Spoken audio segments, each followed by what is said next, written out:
All right, make sure y'all can see what's going on here. Let me switch up the backdrop. Y'all know I gotta get y'all right. Let's go fixed. Let's go expansion. So y'all know y'all can pull up any second right now. But check out the overview real quick. Real quick, let me talk about it. Right? So African American, Black American are already a distinct ethnic group, right? Distinct ethnic identity. So not saying the FBA is wrong for wanting lineage-based clarity. It's just that they are ignorant and not knowing it. So they are definitely wrong because they pretend that African American do not already have a lineage-based ethnogenesis. African Americans are not just any African person who comes to America and gets citizenship. So in formal U.S. categories, Black or African American normally means a person with origins in any of the Black racial groups of Africa.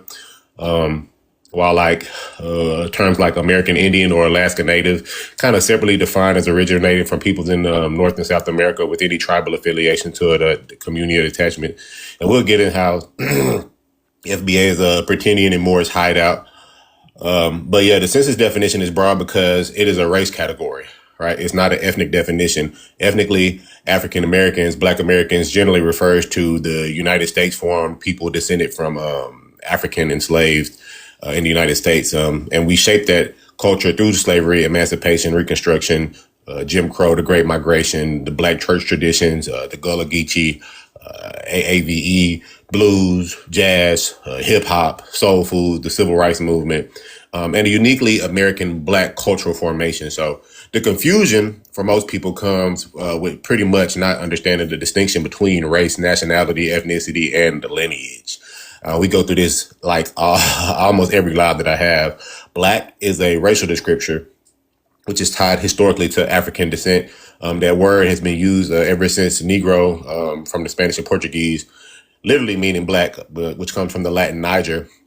The Spanish and Portuguese was the first people to use this word and applying it to sub-Saharan Africans prior to the transatlantic slave trade era. So ultimately, English North America adopted Negro. The National Park Service documents that free and enslaved Africans were present with the Spanish founding fathers, like St. Augustine in 1565.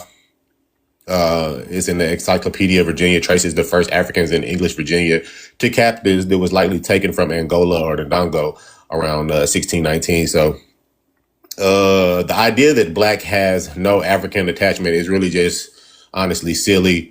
But I'm pretty sure we'll come across some of these people who will try to make that argument. So at the same time, African American as an ethnonym does not mean any African immigrant in America, right? Barack Obama, for example, he's Black and African descended through his father, who is Kenyan, but he is not usually described as African American, although you can self-identify via the census. But in a lineage specific sense of descending from United States chattel slavery, he is not. So a Nigerian American, Haitian American, a Jamaican American, or even like an Italian American, Ghanaian American, all these may have ties to their origin of country, but they're not like, can't be African American, right? Black and nationality would be American, but their ethnic lineages does not automatically change or adapt to the African American ethnogenesis. So you also have Pew data that shows why the immigrants are talking about the Black identity panic being exaggerated. Black immigrants, they make up probably about 11% of the United States Black population, right? And even lesser than that when it comes to all of the U.S. immigrants. I think it's probably like 7 to 10%, and that was in 2024. So they're not the majority of immigrants, and this is the reason why we bring this up, because xenophobia exists in the FBA movement. You'll see them constantly talking about Africans or the diaspora, which, is pretty much adopted from the Great Replacement Theory rhetoric, or which was echoed by people like Claude Anderson, saying that if you lump all Black peoples together, then it makes it harder for Black people to get what's due to them, referring to reparation.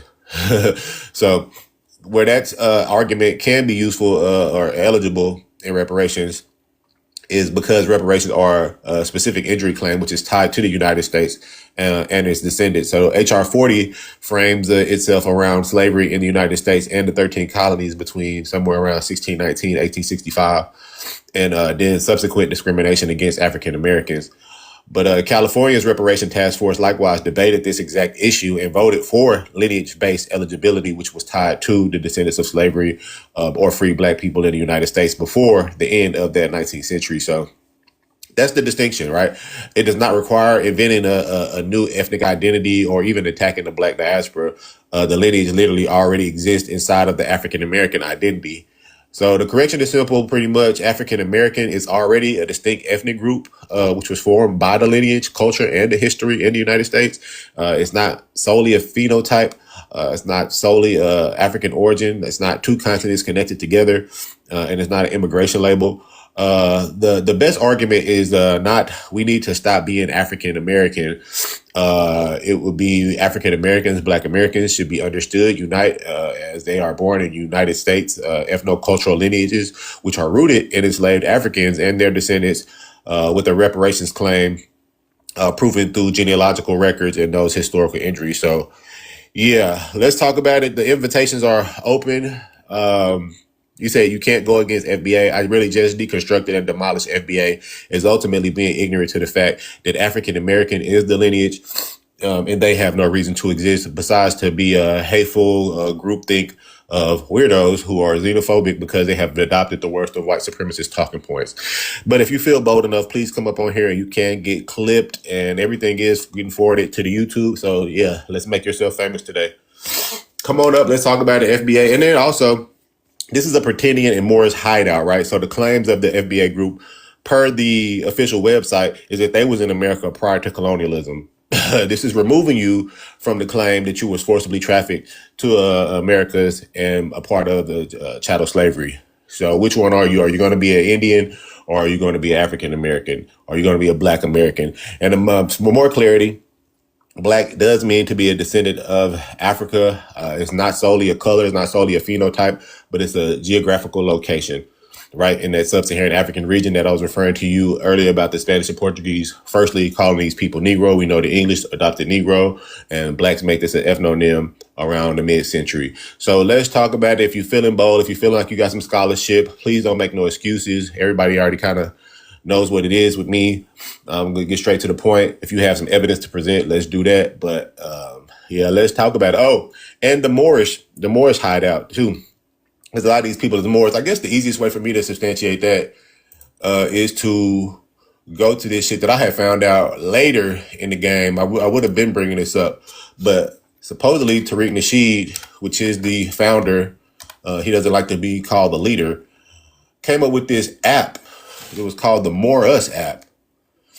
And I think he raised like almost, it was like either $150,000 or $250,000. This was years ago. This app never came to fruition because he's a grifter who likes to fatten his pockets with playing on the credulous's credulity. So here we go. Let me see. More Us app, I believe it is. I don't know if it's hyphenated or not.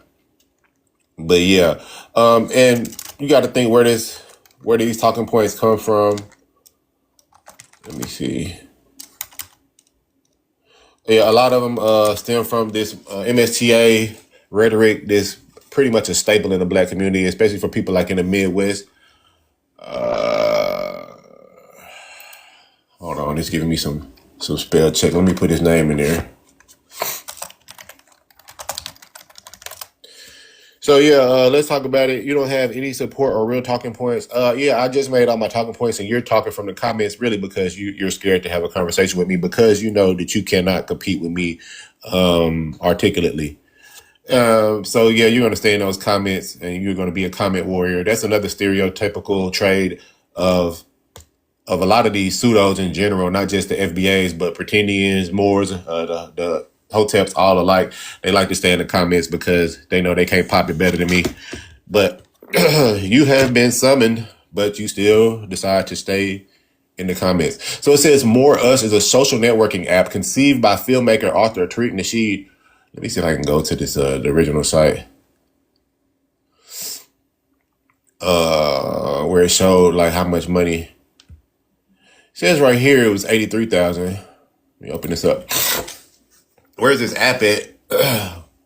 We'll never know.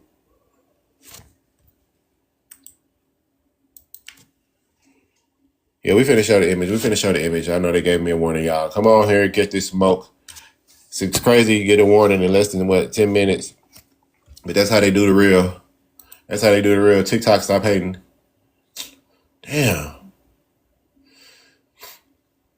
I'm trying to open up this page so y'all can see this grifter.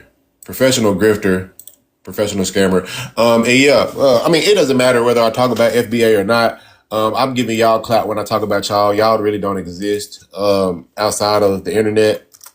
Right? Black Americans know that we have ancestral connections to Africa, and y'all deny that fact. So, I mean, y'all are goofy as hell for that. Y'all think that y'all are somehow attached to the Olmecs. Y'all are the laughing stock of the black community. And I just get on here to troll y'all. But if it won't work because y'all are already extinct, then I'll just change my topics to something else. Because we know y'all are scared to have conversations and prefer to stay in the echo chambers. Or really just prefer to talk to continental Africans where y'all can get your xenophobic roll out. Oh, hold on. The video from yesterday got to download it. Damn.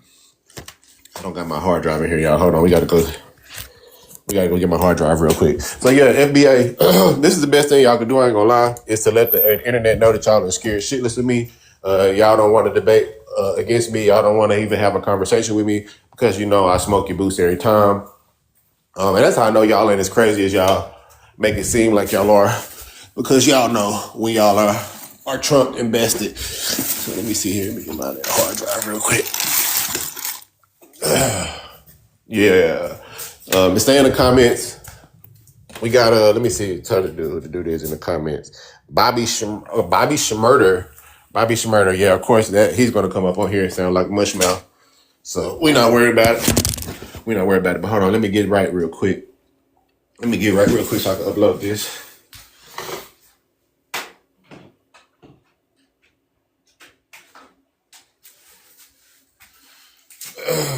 But yes, once again, all smoke is always welcome.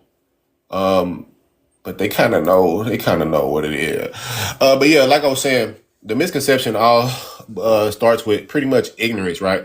These people aren't aware that they are African Americans. They really don't like having the name Africa in their name. They call themselves foundational Black Americans. It's important to understand that Black means to be of sub-Saharan African origins or descent. They don't know that. They'll probably try to redefine the word. I would like for them to show me evidence of how they're defining it.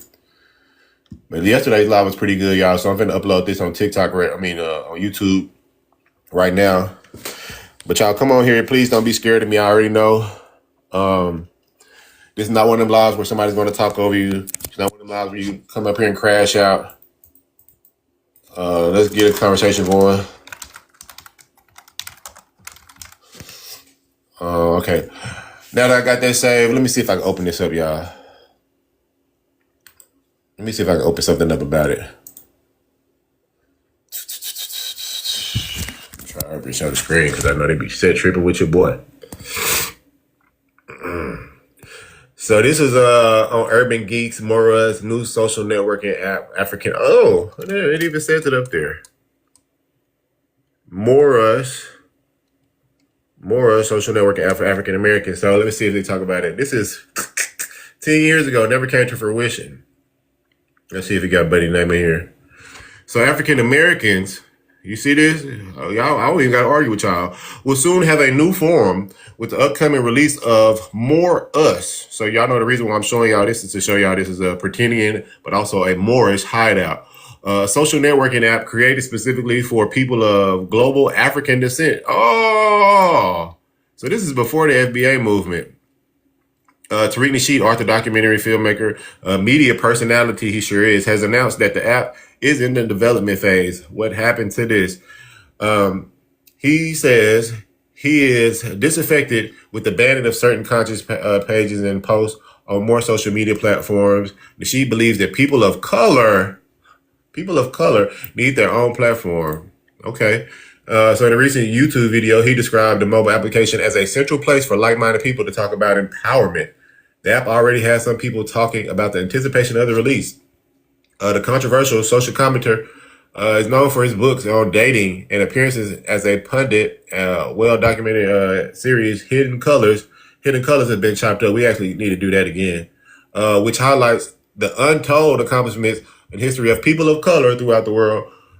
Tickets to see his latest installment. Okay, yeah. So more a race hot topic with the subject matter of race relations still being a hot topic. Nasheed says he has encountered criticism, opposition, and even censorship on social media. He accuses Facebook of being one of the main culprits. Anytime black people start talking about anything progressive, start challenging systematic racism, they block your page. Well, they're not doing that anymore. You got a popping page. It's because you are part of the propaganda that they want to push. So you got to understand, where does this Moorish ideology come from? What is a Moor? If you look into it, it's going to tell you a Moor is a North African Muslim Berber. Obviously, they're not associating themselves with Africa, let alone North Africa. So how they're using the word is by a grifter, early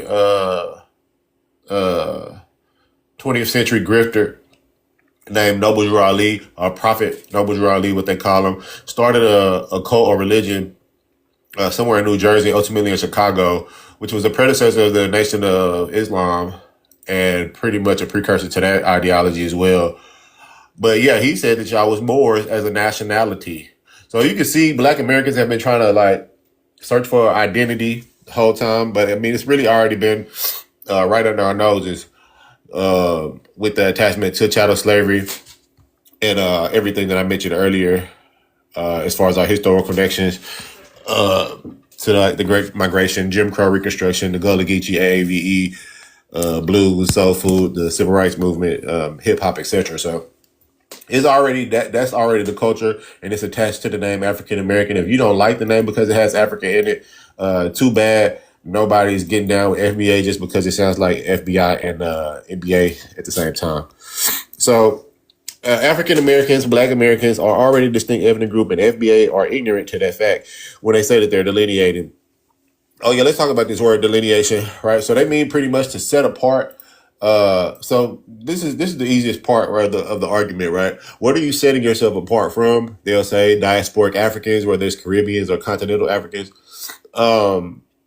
Yeah, I mean, you just did it right there, right? They're not African Americans. They're not black Americans. They're not culturally attached to the culture, to the ethnic group. So, I mean, everything that they're talking about is really automatically null and void, right? It counters itself out. It's a dichotomy to even bring up. You know, you want to say you're distinct from a Nigerian. You just said it, right? Nigerians are not African Americans. You want to make yourself distinct from an Ethiopian, from a Haitian, a Jamaican, any people of the Caribbean. You already made it when you spoke it, right? These people are not African Americans. Once again, this is a misconception and ignorance. Or these people think that if a African gets citizenship in America, he automatically becomes an African American, and you never read that nowhere on the planet. So let's see if we can get some smoke in here. I doubt we will. These people are known to stay in their echo chambers. They're known to run from me specifically. I think it was the APB put out a public announcement put out on this where FBAs are to stay clear for me, pretendees are to stay clear for me, hoteps, and all the different groups that I debunk. So let's go ahead and switch up the backdrop one time. Let's go ahead and switch it up. See if we can get an algorithm because it's already dropping the numbers. Tap the screen though. Let's see if we can get the 3,000 likes and get an algorithm. Let me show you this other backdrop. This one used to trigger them. I don't know. Let me see. Hold on. Stay tuned. Pull up this old one.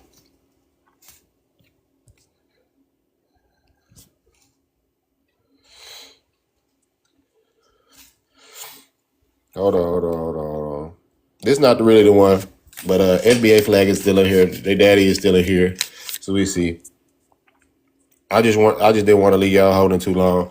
So we'll see what they're gonna do about it. But yeah, the reason why I did this was because I see some FBAs they trying to crank back up. Listen, I don't know how your master teacher, he doesn't even go live anymore. At least in my knowledge, right? He doesn't even go live no more. So y'all are just trying to carry the bandwagon by yourself with no horses to lead.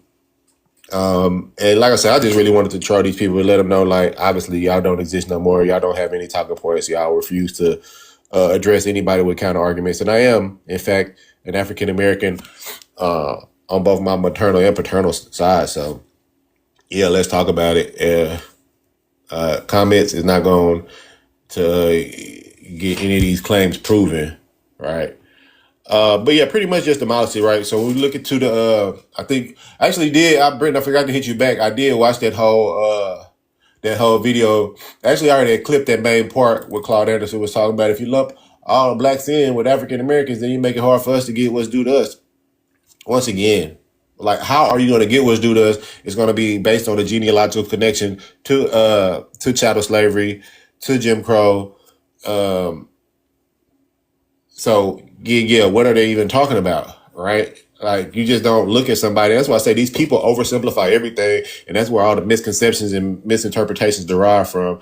And I mean, yeah, it could be so easily clarified if y'all have a conversation about it, which we already did. We already talked to a young gentleman who assumed the FBA acronym, and outside of him, disowning the xenophobic rhetoric and the claims that they was here prior to colonialism or any denouncement of attachment to Africa, he was just like, confused on the distinctions between the groups. And like we said, African American, Black American is already a distinct ethnic identity, right? Y'all just need clarity on it, and I'm here to give it to y'all. But at this point, it's become like a new faith, kind of like the Pretendian cult, kind of like where it stems from with the Moorish identity.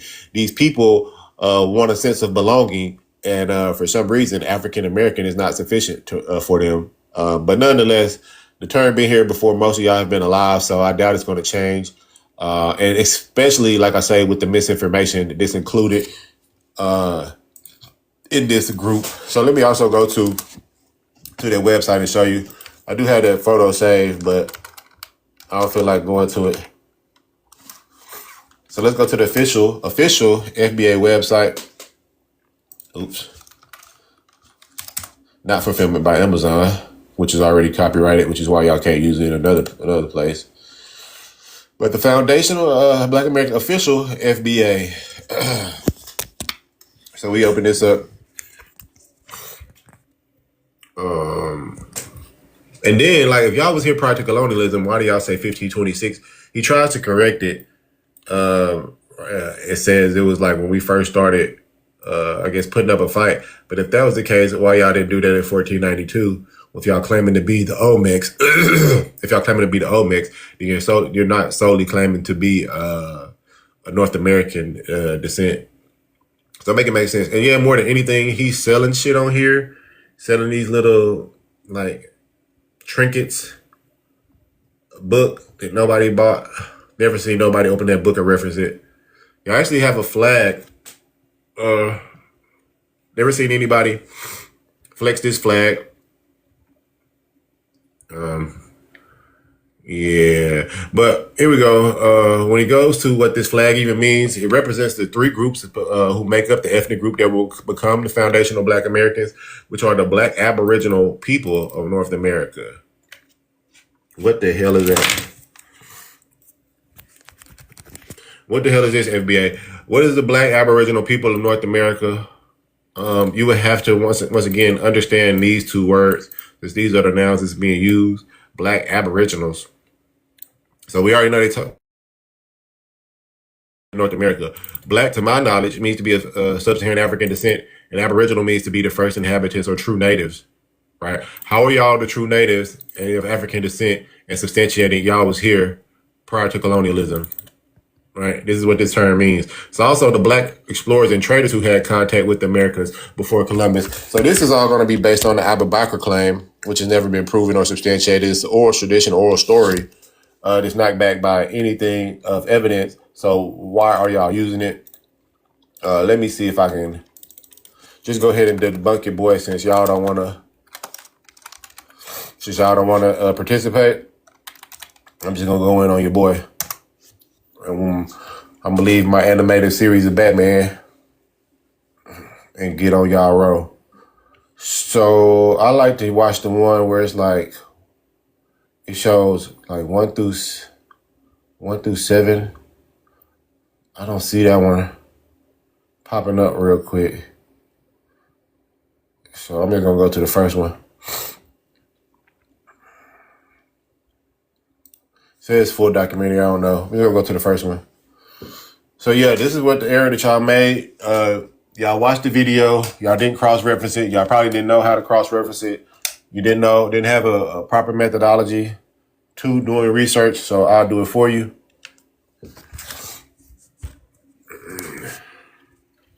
My speaker, come on, y'all. Let them rockets come on.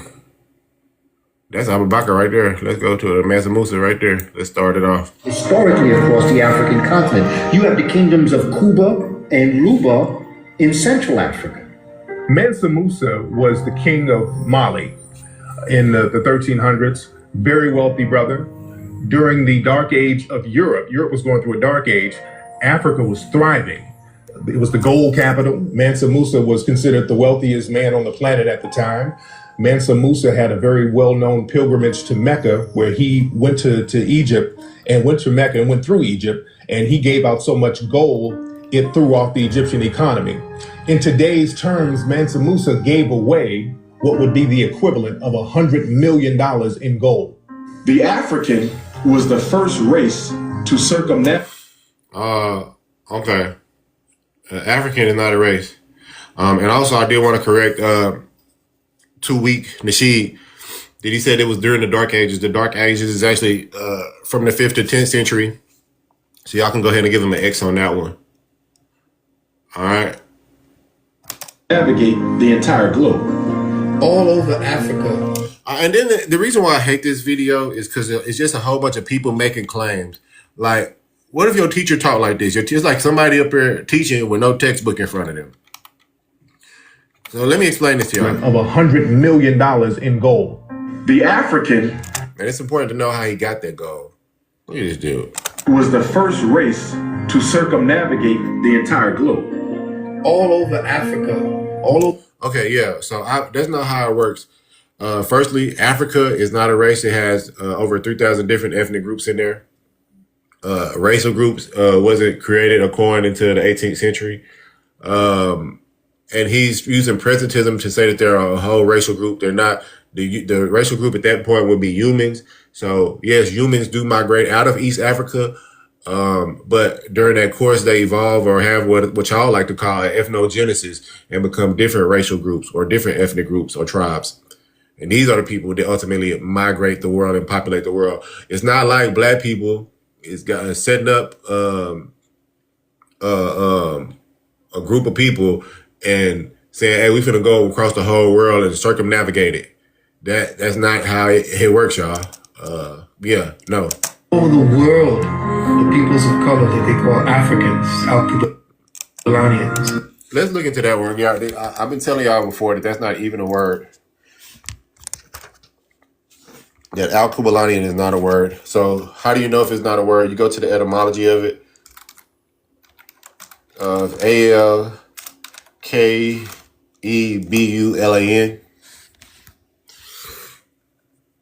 All right, so Alkebulan also is widely popularized in Afrocentric history. I should actually tell y'all what Afrocentrism is, but if y'all know who Malifi Sate, whatever dude, he's the one who coined Afrocentrism, and he's the Hotep. So you'll see a lot of references to ancient Egypt in here, which once again is not black people because black are the people that is below the Sahara, not in the Sahara. If we're talking about we're going to use that racial group, that's not people of Africa. History as the ancient indigenous name for Africa, translated to mother of mankind or guardian. However, it says, there is no surviving ancient text or classical manuscript that document this as original, universally used word for the continent. Right? Look at. Afrocentric. The term was primarily brought to modern usage by the Senegalese historian Egyptologist, Dr. Sheikh Anta Diop. Yeah, I wonder why I'd be on his top. In the book Kemetic History of Africa, in this tradition, the name represents mother of mankind. So this brings this. Okay, let's see. It talks about. This is what I'm finna look at. I wonder if Diop was Muslim. Linguistic and historical origins. Etymologically, linguists and historians trace the term's first written appearance to European exploration texts from the 16th to 17th century, such as André Thivet's Lost Colorado University. Thivet is subsequent cartographer attributed to the name of the Arabic-speaking Moors of Northwest Africa.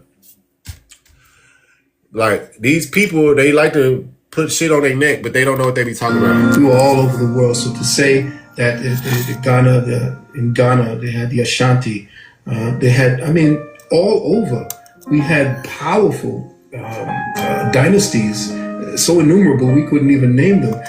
No, that's not the reason why you can't name them, and that's not the reason why they're innumerable and you can't count them. It's because you're making up shit based out of an inferiority complex to try to make yourself seem special, when the truth is your ancestors were actually enslaved, right? And they come from West and West Central Sub-Saharan Africa. You don't have to make up a story. You don't have to try to say that we had dynasties innumerable all over the world. You don't have to connect yourself to the ancient Egyptians, the Moors, who you don't know nothing about, the Israelites. Like, honestly, obviously, all this is based in being insecure in the true history of our ancestors, which is not nothing to be insecure about. A lot of people just make the connotation to slave as something inferior, when you got to think about how we came up out of slavery. You got to think about the position that we are in now, right? As a racial group, as an ethnic group. As an ethnic group, we are ranked number 15. If we were to be a country, we're not even a country, we're not even united, we would be ranked number 15. I think it's actually 14, right? As far as the economic front. But, you know, people rather focus on, we come from slavery. Because remember, we had hundreds of thousands of years, and that's the secret. They cut us off at 6,000 because anything beyond that they could say is mystery. No, what are you talking about? What cut us off at 6,000? And what is about 6,000? 6,000 years ago is when history starts to get documented, but it doesn't have anything to do with us being cut off. We are not documenting our history. We have a lot of oral tradition. We have some written languages within Sibiti languages, but yeah, no, man. Yeah, these people are just making shit up and talking confidently with the music in the background. They could say it. No music in the background, no hidden colors, I promise you. Is myth. So when you control the information, which is essentially what they've learned to do, under the Vatican, they have about 6 to 8 miles. Now, what the Vatican got to do with this? You know what I'm saying? Now you're talking about the vote in the Vatican underground. What up, OHF? Now, if you had this vote in the Vatican underground that substantiated any of these claims, but it's in a hidden vault, where are you getting this information from? That's why I say a lot of these people, they're rooted in conspiracy theories. And that's why a lot of people along with this. Yo, I had the lady who I was talking about yesterday. They finally let me know. And I actually forgot about all this shit because it's been so long since I was studying this pseudo information. About some of these claims that they got. This claim was about it's evil spirits that's controlling the material world. So they're actually talking about the archons. The archons is originally a Greek magistrate, right? These are like Greek chiefs. And then it was turned into to an ideology with Gnosticism in like the first millennium. And these people subscribe to this shit wholeheartedly. It comes from y'all probably be familiar with, let me think of the name, the Nag Hammadi text, I believe it is. So this is what I'm saying. These people are wholeheartedly deep conspiracy theories. And when we talk about like what he's talking about here, like the history, when history is documented, right? So we got a lot of oral tradition, but that being cut off, not 6,000 years ago, but 500 years ago, majority of it 300 years ago. But anyways, that cultural connection, that language, that spiritual systems being cut off, we adopt these people's systems. So you got a whole group of people, black people, people of African descent, talking about Greek like scribes, or actually it's written in Coptic, which is the Egyptian language. But nonetheless, this is around the time when the Greeks had a hold of that region. You understand? So let me just say it again. You have African Americans caught up in Gnosticism, right? Acting like they've actually read this Nag Hammadi. Let me see. I've never seen nobody present the Nag Hammadi book.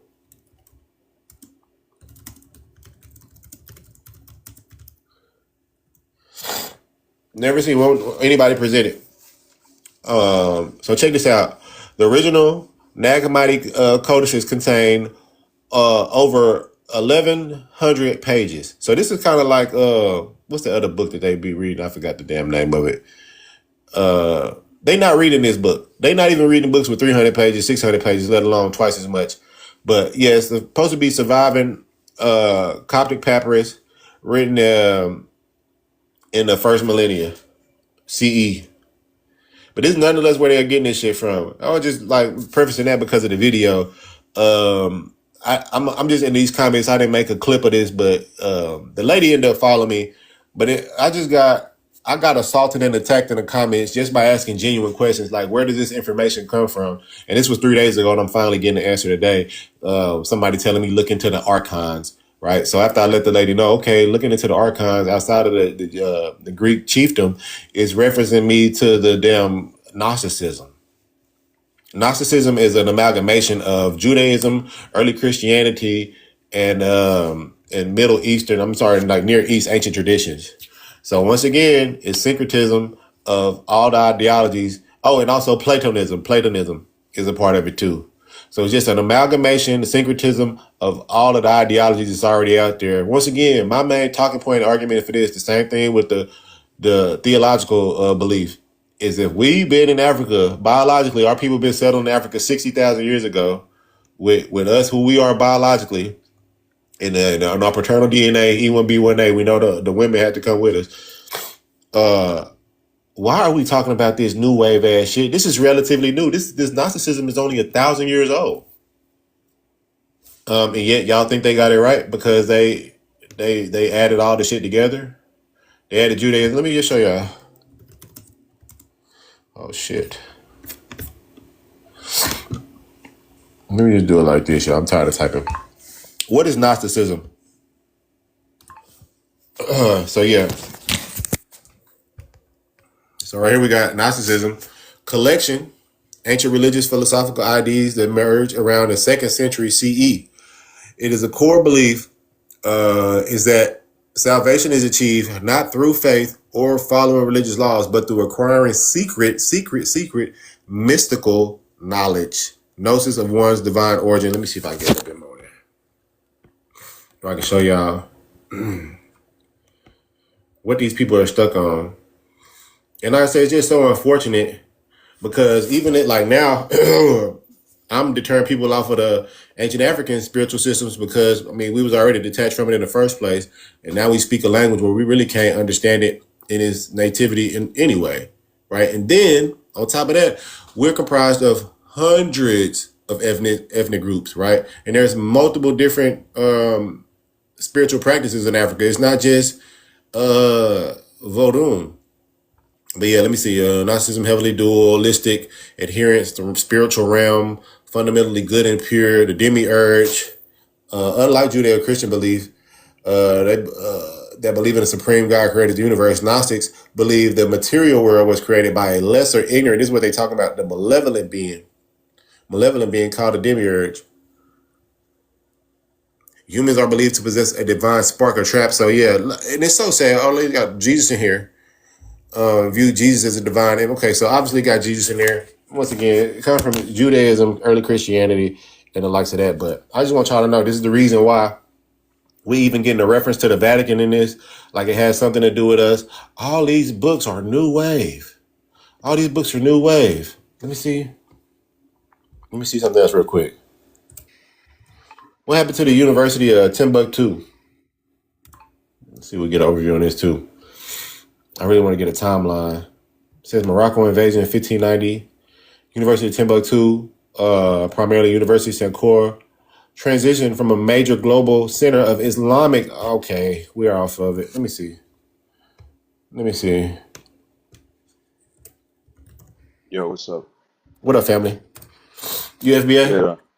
No, I'm not FBA. Okay, I just had to ask that real quick. So yeah, University of Timbuktu says it flourished between the 14th and 16th century. So, okay. All right, what's good? You want to chop it up? It's because Europeans believed in Abrahamic religions. Exactly. So they got us believing in it. Yeah, you were mentioning about a lack of a tie to like traditional African beliefs. I just came up to discuss like a little bit of an understanding of how traditional African beliefs normally look like, right? If they normally have pantheons of like gods and goddesses, or if they have like a religious sect, a cult, how those normally operate, just so we can get like a better understanding of how African Americans or Black Americans should like operate with that heritage, right? Um, Yeah. Well, I mean, that's what I was saying. Like to me, from my research, it's not just one. We got Right. some that are popularized over here. Really, like a couple of them with with voodoo, Yeah. but or the EFI, but I don't think it's many more over there. Like I said, when we were brought over here, we're not just brought over here as two tribes. We're brought over here Right. from hundreds of tribes. So yeah, I mean, yeah. To my knowledge, though, they are some of them are got pantheons or polytheistic, but I've Yeah. also heard from people on the continent that they got some where they subscribe to like a monotheistic creator, a sole Yeah. deity. Yeah.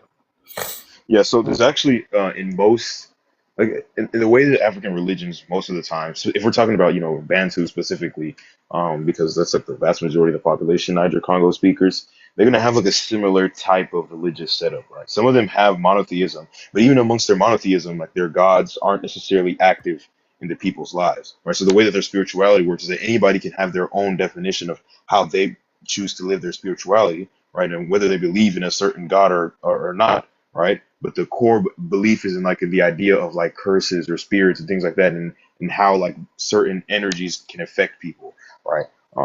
And those are the types of things that are like you consistently see, right? So like you don't, even if you're like Nigerian or something, you don't have to believe in Ogun, right? Just because you're like living in a certain place in a certain time period, you don't necessarily believe in Ogun, but you might believe that your neighbor can curse you, right? That they can put a curse on your family that causes bad health, right? That's a thing, right? So it's not like the way, it's not like an organized religion where you have like a priest telling you how to practice the religion, right? It's sort of like an acceptance of certain superstitious beliefs like compiled in that society, and then everybody kind of operates under that, not necessarily that, hey, you're not practicing the religion, right? You have to pray this many times a day, or different things like that, right? um and yeah, so there's no like law book on how to practice African religions, or for the most part, right?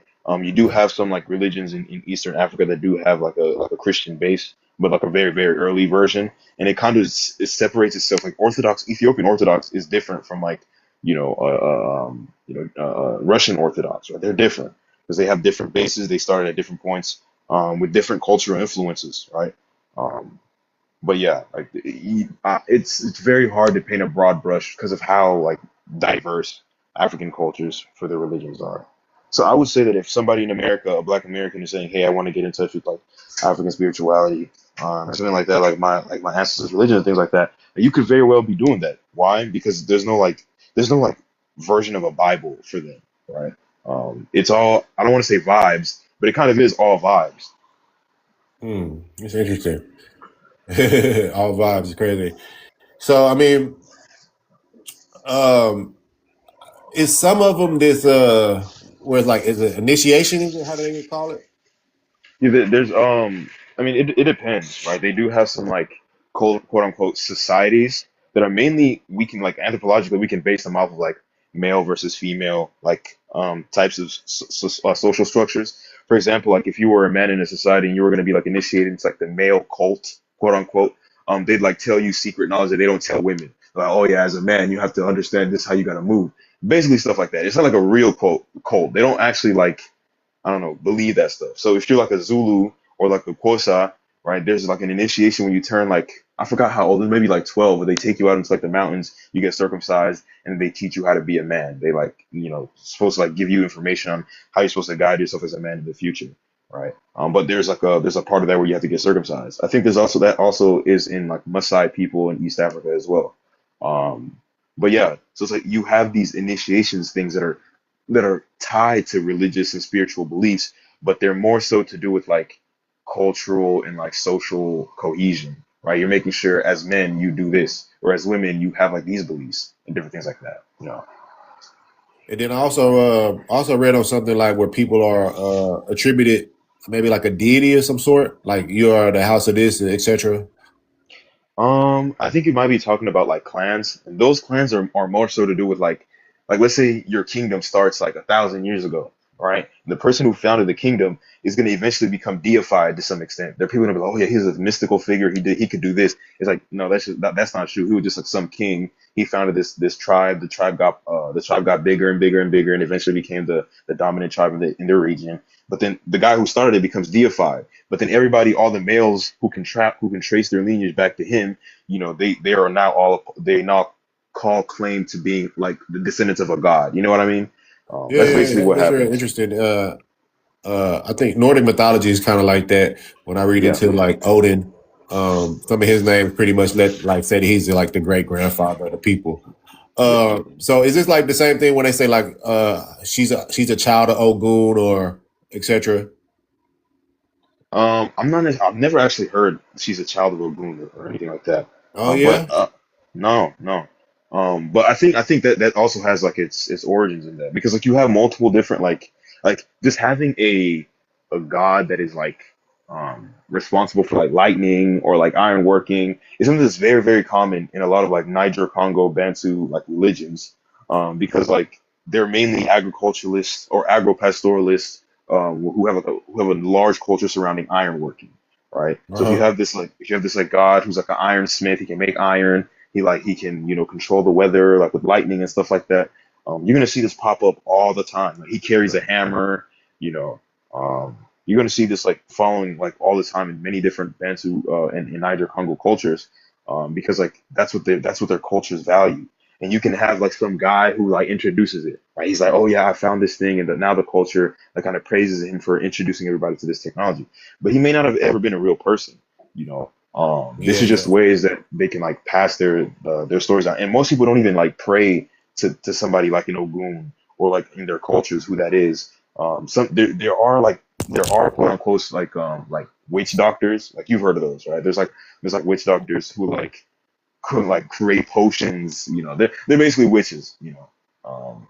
But they create potions. But like nobody's praying to the witch doctor. Like nobody's praying to you So know when they do their sacrifices or their shrines, well, I mean, I know like we talk about various different spiritual systems right here, but I know yeah like the ones I'm familiar with, a lot of people adopting, especially like in the southeast, is the Yoruba or the yeah Orishas, and they yeah do yeah do the like how you say they attribute like I guess a deity or a spiritual connection to somebody's skill set or their personality.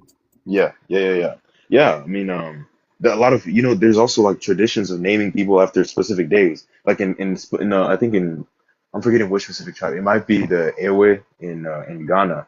But they like have beliefs about like even the devil being born on like a Sunday or something, right? Like just I don't want to say random associations because that can have like an importance in their culture, but some particular associations um that like aren't necessarily tied to a religious belief, but they're tied to like a spiritual belief. You get what I mean? Like the devil being born on a Sunday doesn't tell you that you can't do anything on a Sunday or you should do something on a Sunday.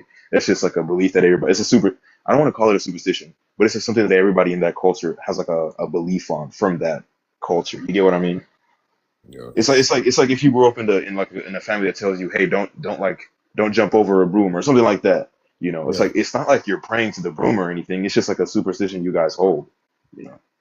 So do you think that these have any practical usage anymore?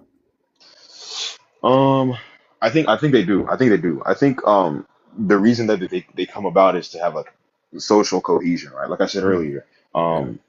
humans are still very very social. Like if you're taking a look at it from like a secular perspective, these religions and social systems come about for a very very specific reason. They don't just come out of nowhere, right? They're built off of the backs of like hundreds of thousands of years of human development and like critical thought of No, not hundreds of thousands of years. Judaism is only well, 3,000 no, years that's not what old, I'm talking sir. about. I said if you're looking at it from a secular But you perspective said on how hundreds of thousands. religions. These Well, hold religious on. beliefs come I from know. 100 thousands of years.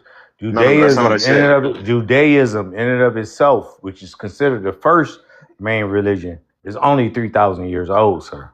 No, okay, so you got to listen to what I said. I said these social cohesion systems, right, that come about and how religion forms have basis in hundreds of thousands of years of human spirituality. Things like spiritualism, things like animism. These aren't just things that come out of nowhere. Or we still have hunter-gatherer populations in like Central Africa and South Africa who practice these religions. If you're looking at religion from coming about for social reasons, so like, you know, to keep society functioning and making sure that your society continues to live on to the next generation, you kind of need these things.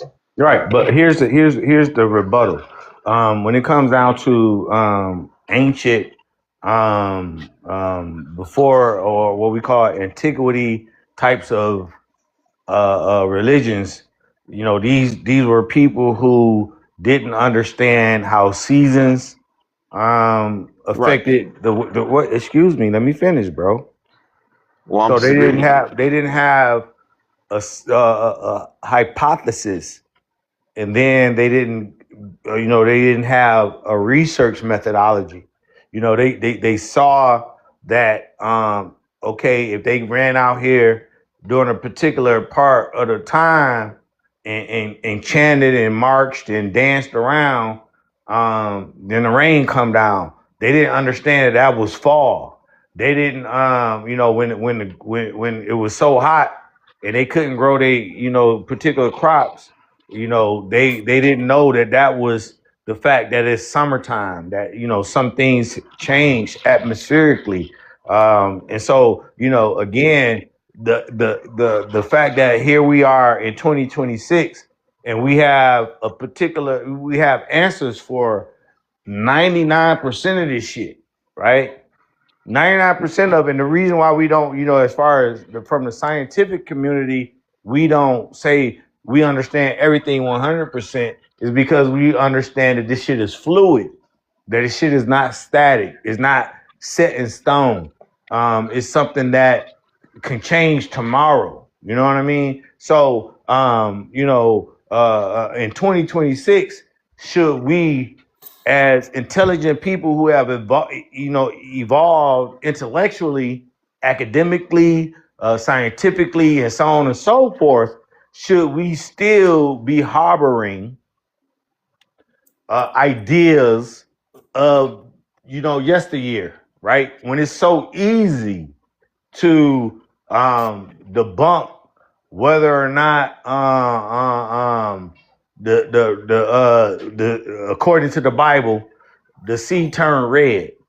But then science go behind this whole thing and do some research on it and call it red algae, right? Because And to follow up, go oh, ahead. I go know ahead. you I'm follow sorry. with a question on top of that is just even practically, right? Is there a better way to socially unite? Like, is there a more optimal way to do it? Because even we still do it with the church, right? You can say that's like socially practical for us to come together.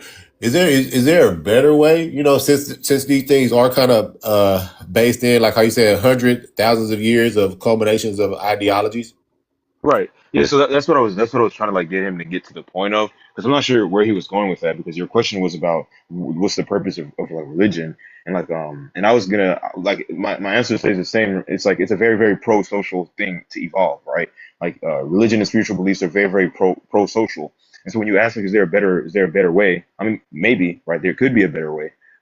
But you know, I think fundamentally it just fall on the same building blocks, right? The building block would be, what are we trying to do, right? What are the beliefs and like ideologies that we're trying to instill in regards to like pro-social behaviors, right? What are the behaviors we want to have the people have in this society, right? And then second would be, how do we get them to do that, right? And then third would be, what does that society look like after we do that? And so I think yes, it wouldn't call itself religion maybe, but I think it would fall into the same type of like behaviors or types of things. It would just be a very, very similar system to religions. So when you say, is there So a better system? Maybe there could be, but I just think right. that like, But yeah, here's the thing though, Jason. When we bring up this concept of religion and spirituality, no, it's a difference, in my opinion, between religion and spirituality. yeah, Religion was created in order to control the populations, right? So when we talk about Constantine, um, he brought people who were Jews. He brought Muslims and Christians no, in front of no, no. him. You said Excuse me. religion was created too. I don't think religion was created too. I think it was Yeah, used No. Religion was created, right? to Because do the what? reason why. Wait, let me tell you the reason why religion was created. Specifically talking about the Abrahamic religions. These religious beliefs, like I say, the oldest one is 3,000 years old. 4,000. They give them 4,000 years old, right? But when you compare that to the oldest human being, Homo sapiens sapien, we talking about hundreds of thousands of years, Right. right? So man has always had this question of how we get here, True. right? So what the religious sector and fanatics did is that they decided to create this story that in our reality, when you look at it and compare it to human origin versus these religions, you understand that it's hundreds of thousands of years apart from one another. So therefore, you can go a little bit deeper, like I've done. I've gone to the Sumerian gods. Why we don't still worship them gods? I've gone to the Egyptian gods. Why we don't still worship them gods? I've gone through the Greek gods. We ain't getting on our knees and praying to Zeus. So again, what we have to surmise and conclude is man make God. God don't make man. The Right, Sumerian god is unalive because the Sumerians are no longer in power. The Egyptian gods are unalive because they're no longer in power. The any of these other gods are unalive because they no longer are in power. But here's the point I'm trying to make. The Jews still in power, so they God still alive. what? The Christian God the Christians are in power. The God is still alive, and the Muslim in certain regions of the world are in power, and their gods are still alive. But just imagine if they all those three number one religions and everybody, the billions of people who follow them, if all of them became extinct, none of them is around. We ain't got nobody knocking on your door talking about Jehovah's Witness. You ain't got to go. You ain't worried about the 7-day Adventists. You ain't Baptist. You ain't got no Sunni. You ain't got no Shiite. You ain't got no Hasidic Jew. You ain't got none of these people no more. Their God is gonna go with them. The God is gonna unalive with them like it did with Egypt, Samaria, and other particular groups that were in power. So the man makes the God. God don't make the man. Period. Right, but I'm not really understanding how this relates to why it was, why these particular religions are made and formed. I think that was his question. Well, of course. I mean, if you don't understand the fact that, like Constantine, during his particular time, in his earlier reign, there were so much conflict going on over inside his kingdom, all of the lands that he was the king of, and because they had the pagans, right? And a lot of people think that pagan means something bad or evil. Pagan only means people who don't believe in Christianity and other No, religions. no, You know what I'm I'm not talking saying? about Christianity. I'm talking Wait, about wait, religion in wait, wait, general. wait. Why does Calm religion down, form? calm down, bro. I'm giving you an answer to your question, I'm right? not. I'm not So elevated. no, calm down, player. Calm down, player. So I'm not again, elevated. excuse me, brother. You keep on, I mean, let's just have a conversation, man. You ain't gotta interrupt me. Just be patient. So again, when we talk about this King Constantine, he wanted to quell the the sentiment and all of the chaos, people bucking against the system in the regions that he was trying to rule. He wanted to try to bring everybody together. And you can just, this is historically recorded. It was so much chaos, so much unaliving, this, that, and the third. Everybody was so separated. Now, what he wanted to do was try to bring everybody together under a particular cause, right? Again, you had the pagans, you had the Christians, you had the Jews, you had, all types, other people who had other types of cults that weren't even a part of any religious thing. But in order to gain rulership and compliancy in his kingdom, he decided to go with Christianity. Christianity is something that came up in the Middle East. It wasn't a European thing, but this European who was the king at the time adopted it and decided to spread the word. Jesus, no matter what, was a Jew. Jesus wasn't no Christian. Jesus was a Jew. So again, when we talk about people in power get to dictate who and what their people are. And I'll give you an example. Mansa Musa. Wait, hold on. I just want to make sure No. we're having. Let me finish my point. So No, I Mansa want to make sure we're having Musa. the right discussion. Real quick. Let me give you my point.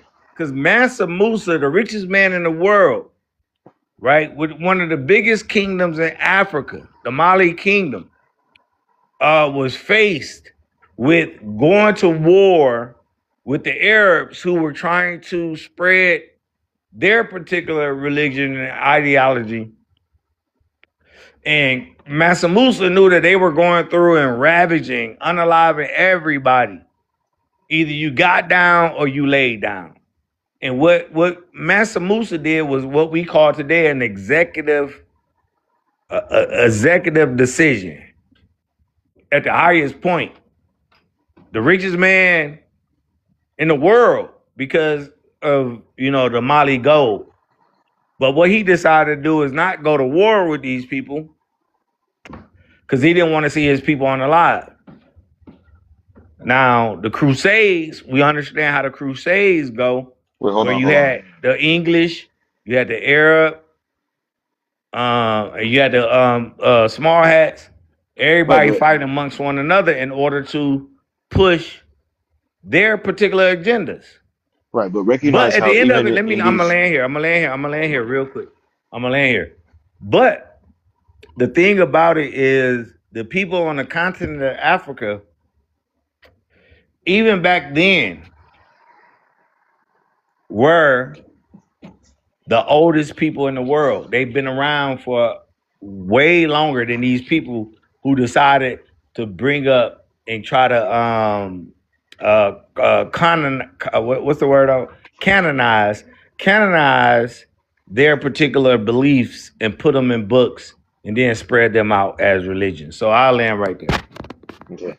Yeah, so I think like the question he was asking initially was whether what's the purpose and how these religions form, right? Somebody said earlier that that these religions form to control people.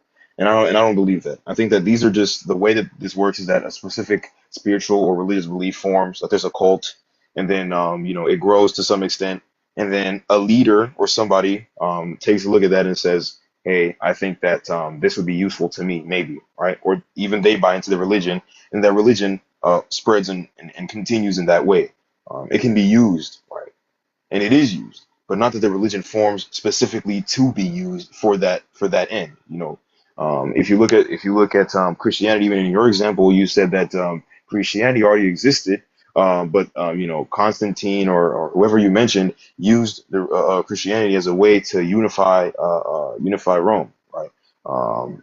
And so the point here is Christianity existed before he stepped up and said, "I'm going to use this for my benefit."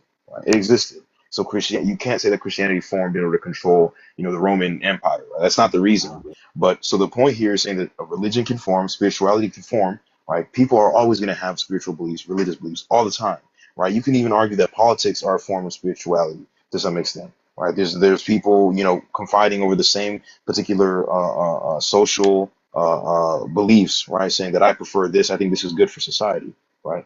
Everybody go into their own circles about what they believe in. That's fine, right? But a particular leader taking a look at that and saying, hey, I can use this to create a nation or become a king or something like that, or whatever political means that they prefer or they want. Taking a look at that and saying, hey, I'm going to do this is not saying that the religion was formed for that, right? That's not a leap you can make. It is because Hold on, again, because I think this is one of the situations where two things could be true. So Judaism would have been the religion, but Constantine, he did pretty much codify Christianity with the Council of Nicaea, and pretty much what I'm saying with Christianity, the distinction is when they made Jesus, the argument was, is Jesus just a man or is he the son of God? And this is kind of like what we were talking about earlier, how they ultimately deified him.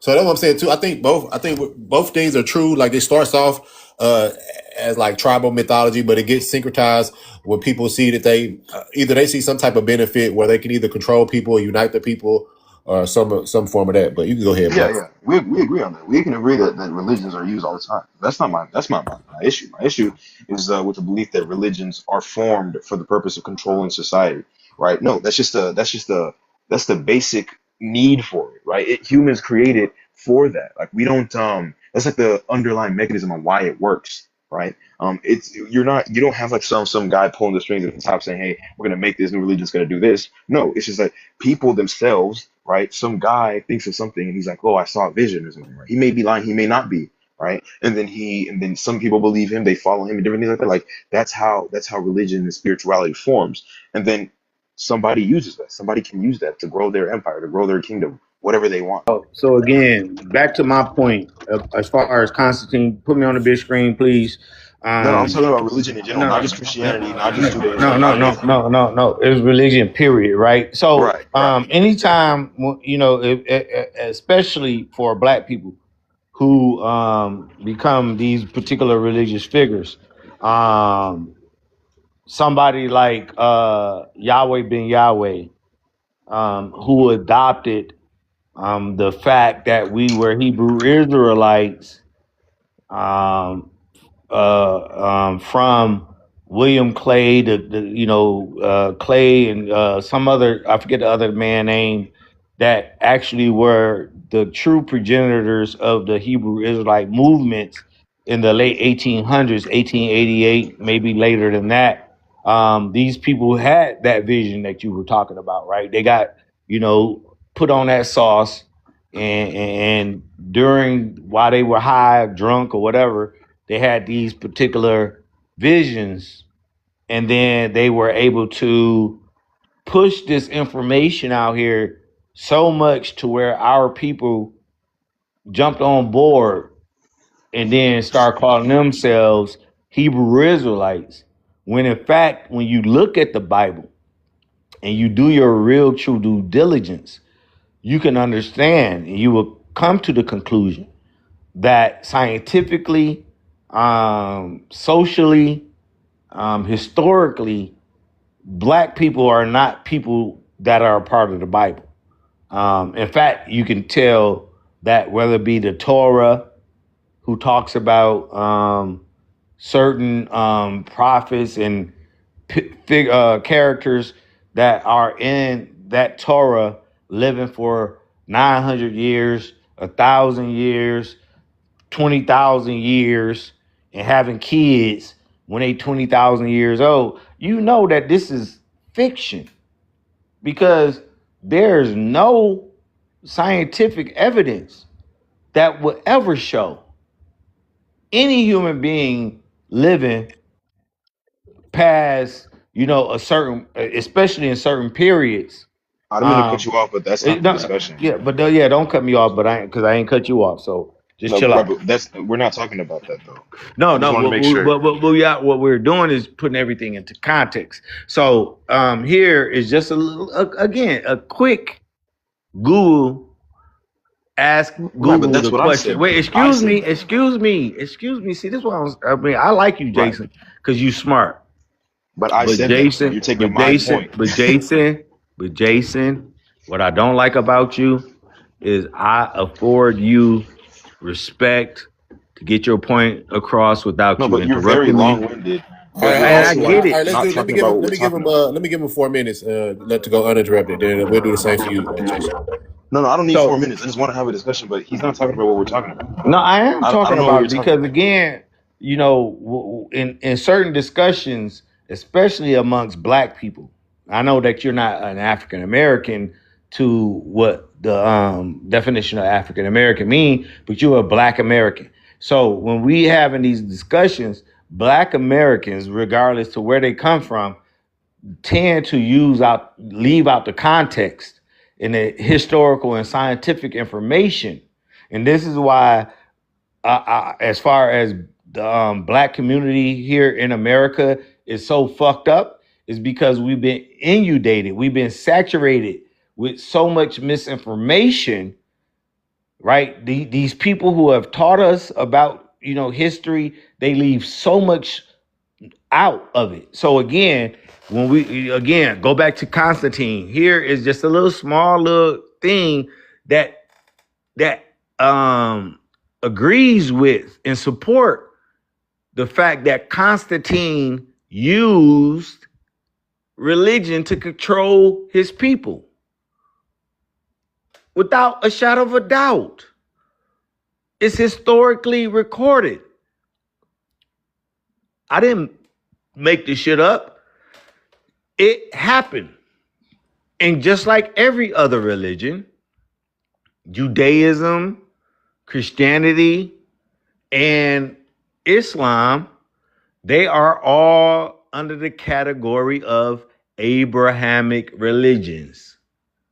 But when you go and do your due diligence and you try to say, okay, if Abraham, some man that's supposed to have lived 900 and some odd years, he's the father of these three main religions, but we don't have no historical records written by him.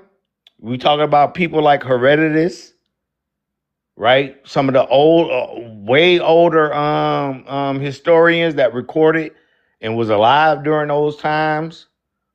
We don't have nothing from his peer group that wrote about Abraham being a real person, right? We don't. Only thing we get is out of the Bible. We don't have nobody writing about a Moses.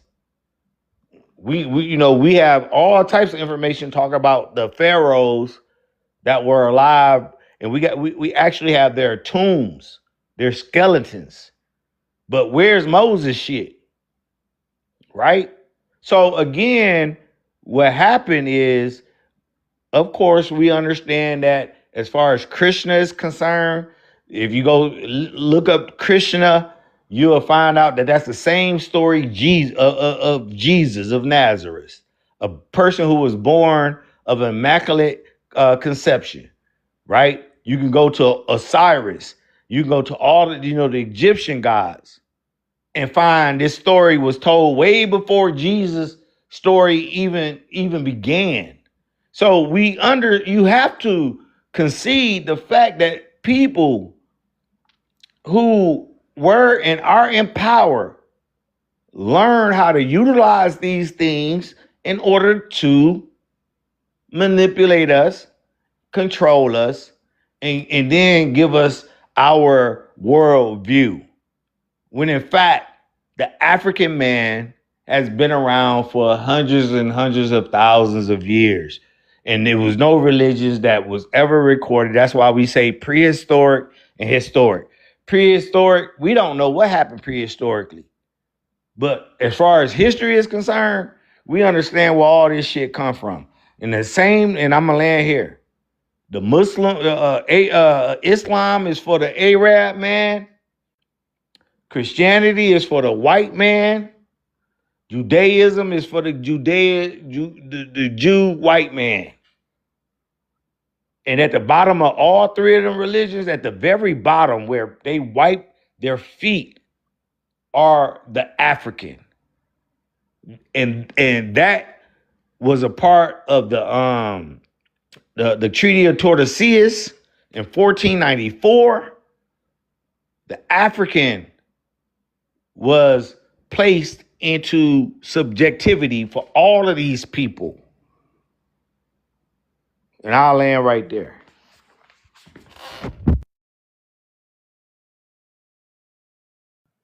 Yeah, man. So, little BlackFirst, it's what each one teach one talking about in the comments is whether or not spirituality and religion is. And I was talking to Jason in the comments, and I said religion was something that was invented by man, right? And he was like, we don't know if it was invented by them, but man definitely used it. So let me specify then.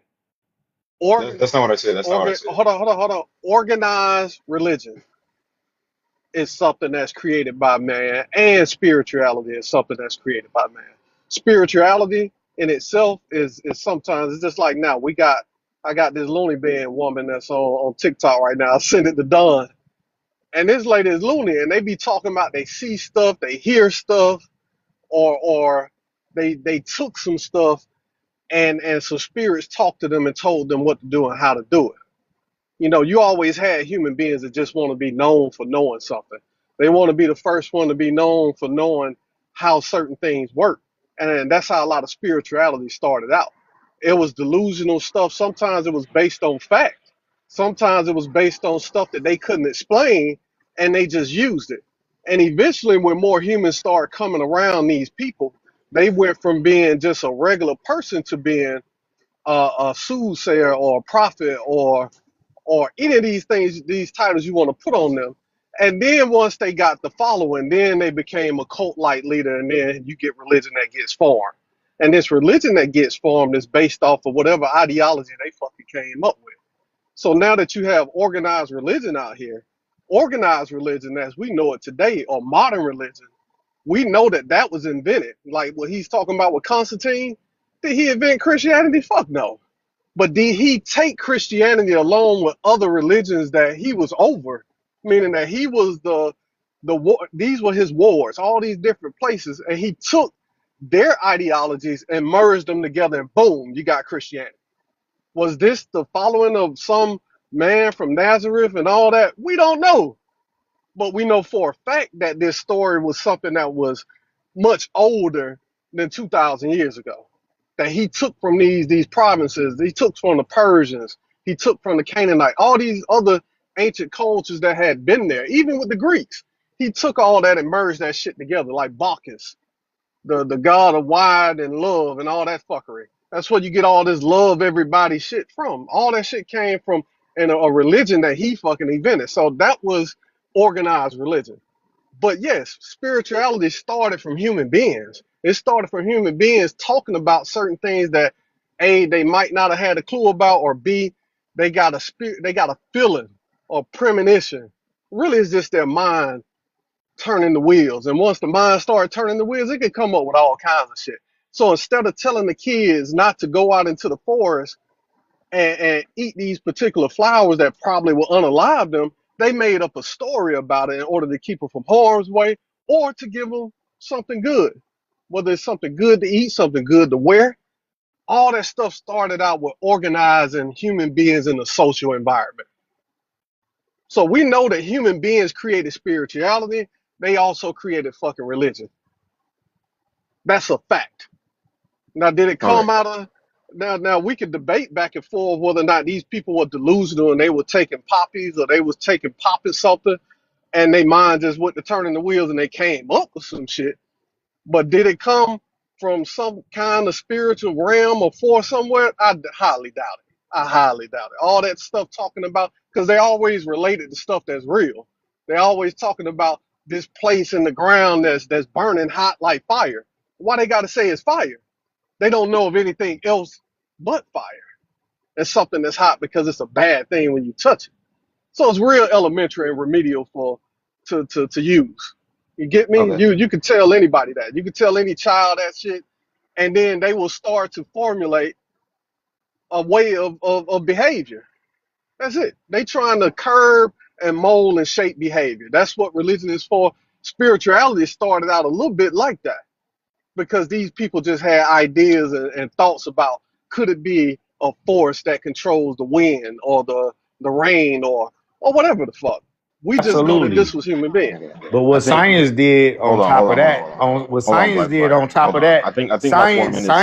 Hold on. science Man. was able to show that there are these particular seasons, Okay. right? Hold on. Where I want to respond. people of yesteryear I want to did respond to not both of you. Hold I on, want understand to do both of you BlackFirst. science. for like 8 minutes straight. Let him respond real quick. Let him respond because he listened to both y'all real quick. Like 8 minutes straight, and there's like a ton to respond to. So first, Britain, you initially came up and you said that I said that religion was not formed by man. That's people just it was something that they came up spiritually. No, I never said that. What you were talking about is when you said that it was created to control humans in a society, right? You said it was created to control humans. And then I responded with you. I said, no, it was used. I said, you cannot prove causality. You cannot prove that it was created to control humans. All you can say is that it was used to control humans, right? The purpose of its existence is something that you have to, research and look into, but you can't prove that it was made to control humans, right? As in like somebody literally could have hallucinated something and then created a religion off of that. Right? That's very simple, right? You can't prove that they had any purpose in controlling humans, right? That was what I was saying, right? And then you guys go on to agree with me in saying that religion was used. You guys keep giving examples of like, religions being used to control people. That's fine. I never said that it wasn't. In fact, that was the first thing I said. I said it was used, USED, used, right? But none of you are showing me that it was created to control, right? None of you are showing that, which is the crux of the discussion here. We're talking about the philosophical underpinnings of how religion is formed and how that affects humanity. And you keep saying that Africans aren't a part of these religions, and that's right. You are correct. So They're not a part of so these religions. But I never said, hold on.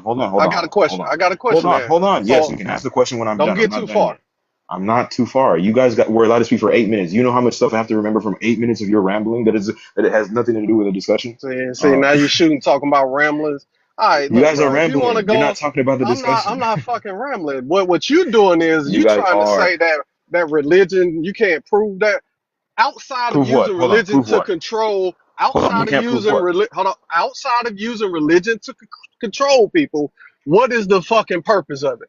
Okay. You said I can't use religion to prove. What did I say that you should Outside of prove? religion What used am to I asking you to prove? control, outside of using religion to control people, what is the purpose for? Okay. So I'm asking you, what did I ask you to prove? I'm just saying again, You said I asked you to prove something. What did I ask outside you to of prove? using to religion to control people, what is religion for? Right. You said I asked you to prove something. What did I No, ask you to you ain't prove? answering my question. You're not I'm gonna listening ask to me. That's again. that tells me I'm you're not answer listening. again. There's no reason to this Outside of question. You're using not to listening to what I'm religion to saying. control people, what is the purpose of religion? You're not listening to what I'm telling you. You're not listening, You're not right? saying nothing. That's why. No, I did because I asked you. I said you have to prove something, right? I said specifically what I needed you to prove, and then you're not telling me what I asked you because you're not listening to the words that are coming out of my mouth. You guys get on and you're just rambling. You just You talk about can't prove Africans. something that What? don't fucking exist, bro. It I don't didn't ask fucking you. exist. Religion I, don't exist outside of using it to fucking control people. It don't fucking exist. I It's a didn't ask figment you. of the human brain's imagination. That's what the fuck it is. Okay, but I didn't ask you to Used to prove control Christianity. I human didn't ask you to beings. prove So Judaism. guess I didn't what? ask you You to prove saying Islam. I didn't that ask you you to prove take any religion. religion I and didn't you ask can you. prove that it's being used, but you can't prove that humans created it. Yes, the You fuck weren't they listening to did. me. Because it You weren't don't listening to exist me. outside of that. It You don't weren't exist listening to me. outside of humans.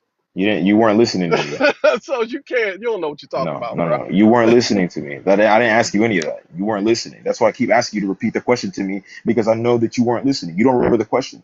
What was my question?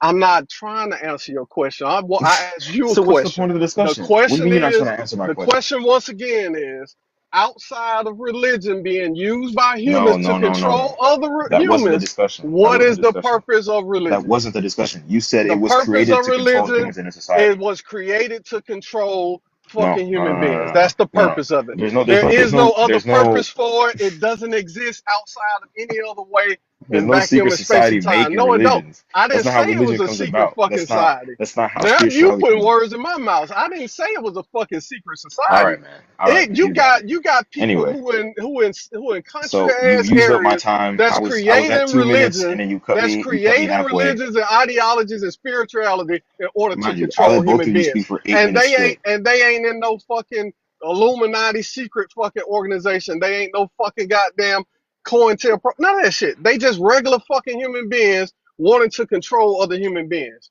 And they created some shit. That's it. It's real fucking simple. Human beings have always wanted to create something in order to use other human beings for their purposes. That's it. I'm just starting to believe that neither of you are like actually listening to the discussion because I don't know Right. Well, where no, you I guys are did, getting I me. did, I did, I did listen to what you said, Jason. What So did I again, say? I don't Hold on, what did I think. say? What Wait, did I wait, say? you know, what you tried to do, what you just No, no, no. did, You said right? what did I Well, say? okay, What let did me I tell you say? what you did. Let me tell you what No. you said. Okay. You are trying to say that No. we wait. Let me Don't tell me finish. what I'm trying to say. Say what I said. Can I just get it out, bro? Yeah, go So ahead. Say what I said. I came up to tell you how people used religion to control people. I told you, I gave you an example of how Constantine used religion You're not to telling me what I quell. said. Wait, excuse me. You got to tell me what I said. Excuse me, bro. Mind you, we're Let still me, in my time because you no, guys no, keep no, cutting me no, off. no, My no. time hasn't ended yet. You asked me to explain to you What I what said, happened. yes. No, So, no, not so, what so, happened. I said so, what I said. can I mute this nigga? I don't know if I can mute this No, nigga, no, no, man. no, no, Yeah, I can because mute this nigga.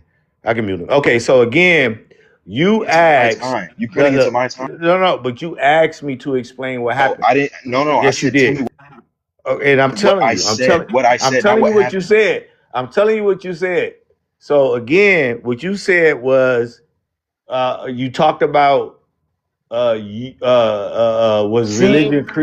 religion created to control people. Neither me, wait, real quick, neither me or Britton came up here and said that religion was created to control people. Yes, he What we did. Read the did, chat. no, He we literally didn't. said What that. we did, He did. Read the no, chat. I gave you It says, an example. no. He I literally gave said you an that. example of Constantine who No, used no, no, no, no. I religion. said that. I remember when you No, first pulled up. I gave you No. When you man. first pulled up that AI overview, Look, I brought up that's what I Constantine. said. No, I that brought up Constantine. right. You brought up I Constantine, brought and I up responded to that. Constantine. And then I brought up after that, Constantine. you brought up this AI overview. After I responded to your initial Man, Constantine let me talking point. disconnect this nigga real quick. So I brought up Constantine. You can come back up when I'm done. I brought up Constantine to show and give an example of how a king used Is the Christianity. host even here? Because what's going on? Nah, it ain't about the host right now. It's about me and you, nigga.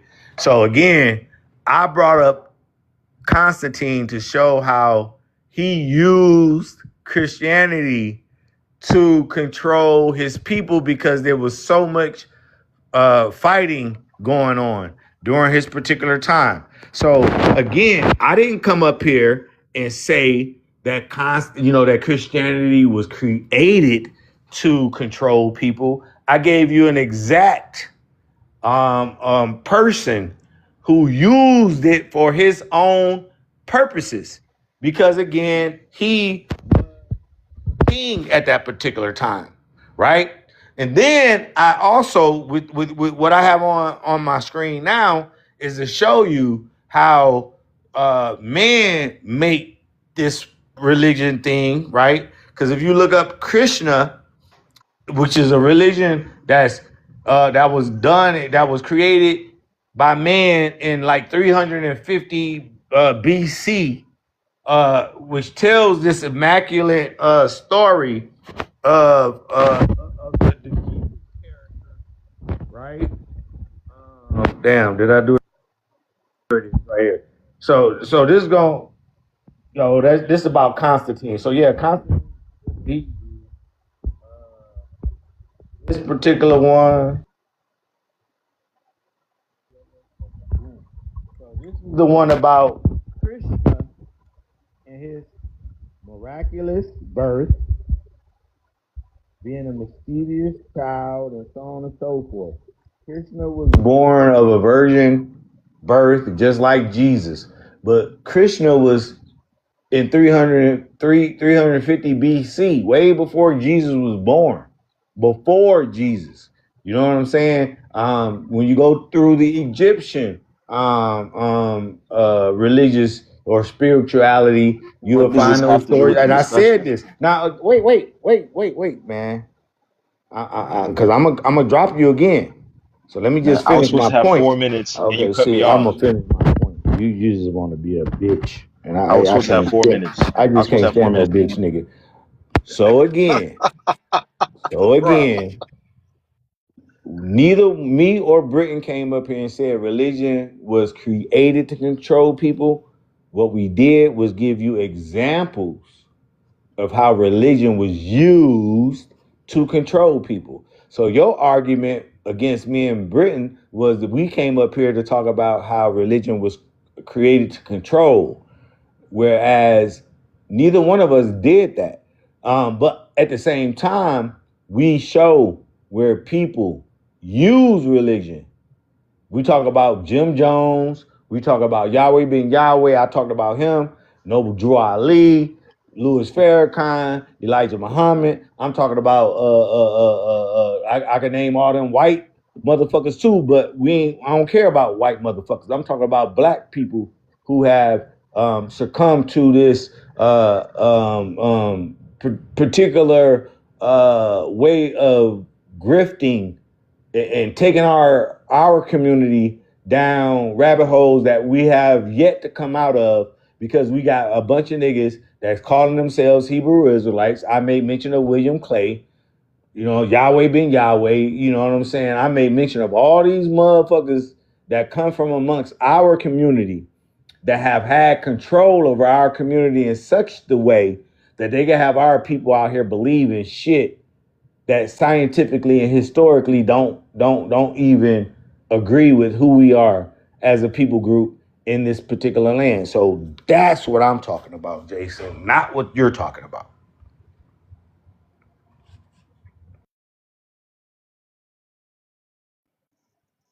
And what I'm talking about is this, man. I get what he's trying to say. Hold on. Do I get I, my 4 minutes now? Do I get my go four go minutes ahead, now? bro. Go ahead. Go Okay. ahead. Flow with So it. So, like you initially said that he never said that he did not come up. I mean, he never said that religion was created to. That's not true. All you have to do is just take your due diligence and scroll up in the chat. He literally said that. And then before he said that, you were up here saying that same thing too, which is why the initial discussion, which is why I brought up Constantine, which is why I referenced it being used. And then you put in the AI overview, word for word, bar for bar, exactly what I said, and then you use that as evidence against me. But that was my initial point. I said that you cannot prove that it was created to. All you can say is that it was used. And then you went on a whole tangent about it being used. Right, that's fine. I already said that. That was my point. That was my point. You can't use my point against me. Right? Well, And so Jason, the you discussion are is, right. hold on, hold on, You are hold on, right. hold I on, hold said on, I hold on. did say that Hold religion on, was hold created. on. I'm not done yet. I'm I'm not done agreeing yet. with you. I Give agree. me, give me 2 more minutes. Give me 2 more minutes, right? And so, the discussion that was being had, was that Don that I asked was, what's the purpose of modern people having religion and spirituality? Or what is the benefit of that? Right? That was the initial discussion, right? And I was saying that it has pro-social benefits, right? That was the discussion. And then you two went on tangents about Christianity and black people. I have no idea where that came from. No idea. Because the discussion is being talked about the purpose of spirituality and religion for modern people. And my position was it's pro-social. You're supposed to be talking about why it's not pro-social. That's what you should be talking about. I don't know where you guys got. I don't know where you went on a tangent. I have no idea where you got that from. All right. So I don't think it's no social use for fucking religion or spirituality, first of all.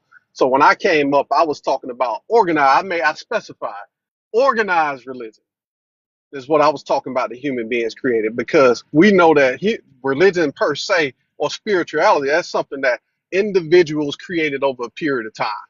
Don't deny that. But man created that shit. That shit don't exist outside of fucking man at all. So if you one of these people that want to believe in spirituality whether it's African spirituality, because I know a lot of people besides the brothers that BlackFirst is talking about, whether it's Nation of Islam, fucking 5%ers, whoever the fuck.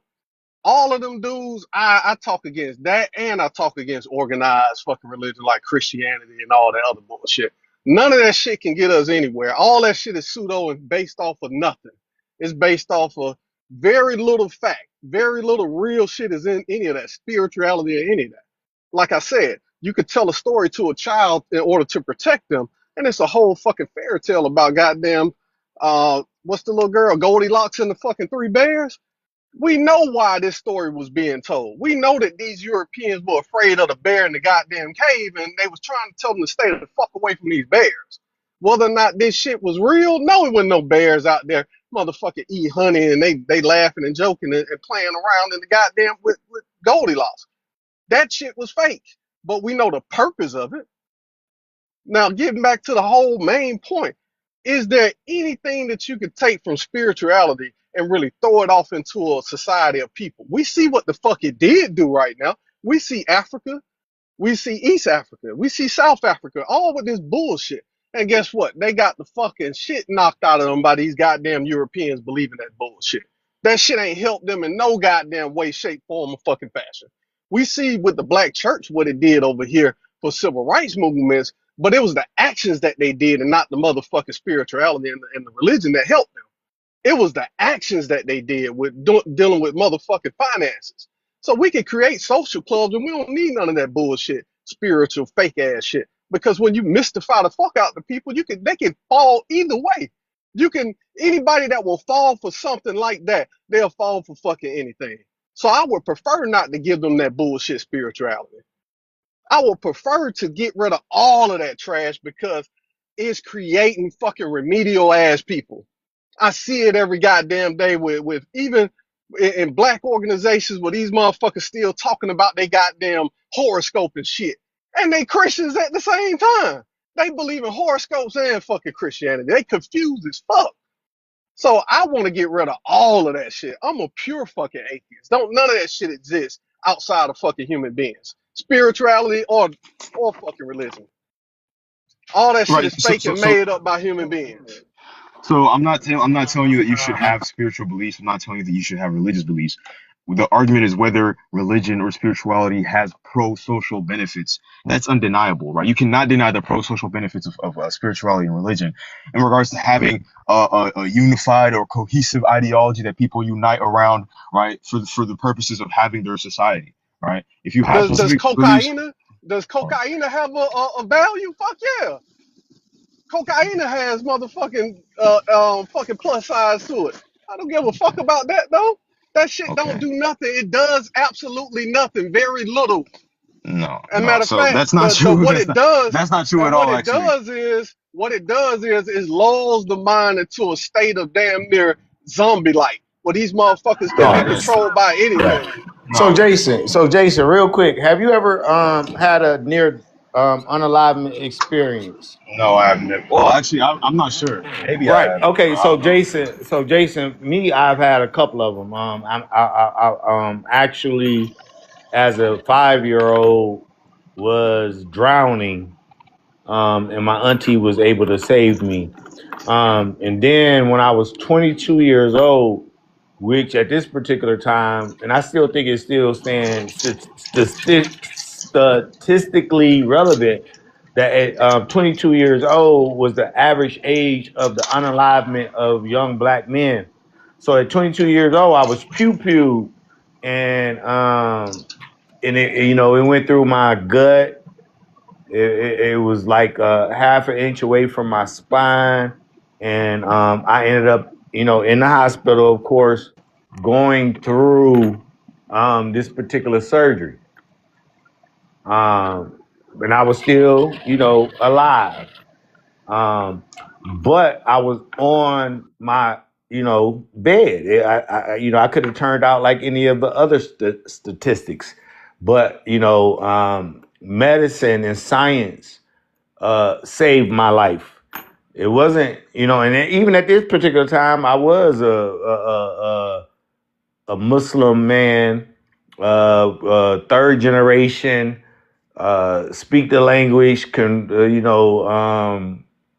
can recite the Quran, and was deeply involved in it as a person with the understanding of my family spirituality. But at the end of the day, in respects to that experience, it wasn't nothing spiritual about it. It wasn't. In one aspect of it, I was dreaming because again, I'm still alive. And I dreamt of you'll never imagine this, but I dreamt of being in a field of Funyuns because I love Funyun chips. you know, you see what I'm saying? And look, Britton, when I tell people this story, is that's the reaction I always get. Is because when we're in a state of solace and we're deep in our sleep, then we can still have our brain is still working. But here's the thing: I've lost so many of my my people. I lost my grandmother, which is like, of course, we all know how we feel about our grandmother a few years ago. But am I ever gonna see her again? I haven't seen her other than in my dreams. Those times where she talking her shit to me as a young boy and they just reminiscing. But am I actually ever going to, or now, if she was a person who unalive because of Alzheimer's. So she was a shell of herself when she passed away, a shell.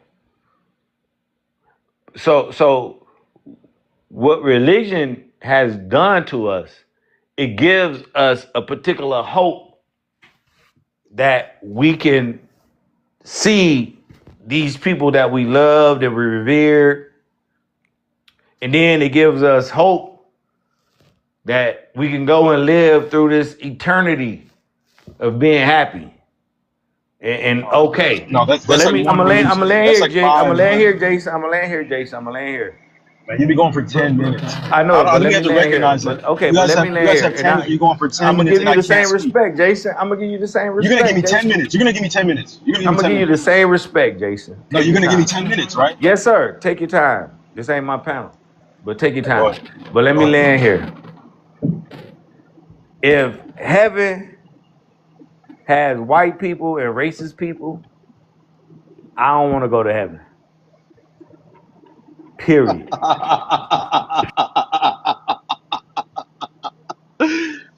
Okay, so I feel you, did you bro. land the plane? Okay, so I'm okay, done, Jason. Tell, so all right, go ahead. so let's make sure I'm gonna end at 7:23, right? So first, I need us to recognize here that a lot of the times here that each of you are just forgetting what the discussion is about. Like constantly, you're forgetting what the discussion is about. We're talking about the pro-social benefits, right, or the anti-social, issues of religion and spirituality. That's what we should be talking about, right? But time and time again, we keep getting back to Christianity or Judaism or the faults of Christianity. Like, okay, that's fine, right? Personally, that is not my discussion to have. That's not what we're talking about, right? We're talking about, does spirituality or religion have pro-social benefits, right? We could be talking about hunter-gatherers in the Kalahari Desert, right? They're shooting bow and arrows at like antelopes and stuff. They also have spiritual beliefs, right? So do they have spiritual beliefs that are pro-social to them? This is talking about all humans, the human case, right? The case of humanity, right? This is about religion and spirituality in totality. You can't just focus on two religions because white people believe them. I don't care, right? I'm talking about, and for all humans, all Homo sapiens, does their spirituality and religious beliefs have pro-social benefits? That is the discussion that we're having. That is the point that I'm trying to have. That is the discussion I want us to have. But for some reason, we keep getting back to Noble Jew Ali. What does he have to do with this discussion? Right? Why do we keep getting back to Noble Jew Ali? That he does not matter in this discussion at all, actually. Right? We're talking about the philosophical underpinnings of the purpose of religion, right? Does it have pro-social benefits, or is it entirely anti-social? Like you mentioned earlier, is it entirely a net negative to society? I actually believe the opposite. I believe that it is pro-social, very pro-social. In fact, I believe that the reason why most, if not all, cultures that we can observe have some form of spirituality and religion is because the ones that were able to survive through evolution and social and natural selection, is because the ones that are able to survive had things like spirituality, had things like religion to rely on to formulate a cohesive society around, right? This is a very much ingrained in us to be spiritual, right? And regardless of what particular beliefs you choose to have, in some way, shape, or form, you're going to have some sort of a schema, right, around a particular belief, right? It may not be a thing like a god or a deity or something like that, but it will formulate, your life will formulate around something like that, right? Let's say you really appreciate a specific show, or you really appreciate a specific, I don't know, maybe even a person in your life, right? But the way that these types of things manifest is that it almost biologically required for you to put this sort of what do you call it? To put this I don't know. You have to put this. I don't want to call it energy, but you have to put this sort of. You have to put it towards something, right? And it could be religion for some people. It could be a certain specific love that they have. Maybe it's a love of music, a love of sports, a love of something, right? You put this towards something that when you say that religion or spirituality is antisocial, it's just not true at all. We observe this in all sorts of different societies. We consistently we see this all the time, and I think that's very important, right? Like when you see it so many times, you have to ask yourself, what is the effects that it has on us, right? Why do we see it constantly? And when me and Don and I were talking about earlier, we were talking about initiation rituals in specific African cultures and what that means, right? And I think those are still very relevant. If you're a Zulu boy growing up in Zulu culture, right, and they're telling you that you need to get circumcised to become a man, that's superstitious. Your hormones are going to influence your biology on becoming a man, regardless of whether you get circumcised or not, right? And so, what do people in Zulu culture get from that, right? You get an initiation ritual where boys can become men, right? The men get to pass down this way of life to young Zulu men, and they get to learn what it's like to be a man and what a man is really about from their cultural perspective, right? And become Zulu men themselves, right? So it's not like the circumcision, right? We can use this as a proxy for religion. Is what's turning them into a man, right? Just like as in like let's say in a particular religious belief that they believe that drinking I don't know, maybe sheep blood, right? They drink sheep blood, and that's like that that's supposed to be good to them, right? It's not that is actually what's going on there, right? But you can see the pro-social benefits of that is that you have a mentorship program for these young men to understand the cultural values and the significance of what it's like to be a man in that culture, right? That is the significance of that, right? And that's why I'm saying that it has pro-social benefits even in the modern world, right? We could talk about how there's specific communities that everybody always talks about, there's like a lack of this or a lack of that. And I'm saying, hey, these things would exist if you had things that manifest themselves socially as spirituality would or religion would. Not that spirituality and religion itself, right? Like you need to have a specific spiritual belief or a specific religious belief like Christianity or Islam, but that has to manifest in some type of way in your life. Like that is required for like the human condition, right? In my opinion, right? Because it's a discussion, by the way. Exactly. Somebody in the comments said abstract thought was essential to human survival of the species. 100%. And in a lot of ways, that's what religion and kind of spirituality is. Like thinking outside of yourself, right? If you are the box, you have to think outside of that, and then that helps you survive, right? If I give a reason for my specific society to survive, and somebody else died, and then we continue to survive, some people are going to actually start to believe what I say. I may be right, I may be wrong, but that's going to formulate itself. It's going to formulate our species, right? And I think you can't just look at that and be like, hey, we discovered something new and this needs to go away. At least in the sense that like we're no longer affected by it. No, I think very ingrained, like in our very innately in our human condition, we want to have a belief in something, right? And again, it's not gonna be something like, hey, you have to be Christian now. No, that's not what I'm saying. I'm saying that that desire, that need is going to manifest itself for you differently. And for you to say that it's unnecessary is just not true. That's my belief, right? But that's my thesis. Now we can discuss that, right? Please let's not go into Noble Drew Ali. Please let's not go into Farrakhan, right? Let's actually talk about the purpose. There you go. So you need the rest of your time? No, I don't need that because I want to have a discussion, an actual discussion about the actual topic. But yeah. All right. So I heard what Don Dollar was saying earlier and the questions that he was giving you before I chimed in and said anything. And if we're talking about human beings progressing, if we're talking about true evolution, I think a lot of these things need to unalive, just like a lot of other things that wasn't beneficial to the race. We have yet to do what a lot of atheists and a lot of people, Marxists and the other ideologies that were out there in a society yet. We have yet to just been truthful with the population and not giving them some fairy tale fantasy story in order to lead them in the right direction. Do I think most human beings are ready for that? Fuck no. So could it be some benefits and telling them some fairy tales and some lies? Yeah, it can be a little bit.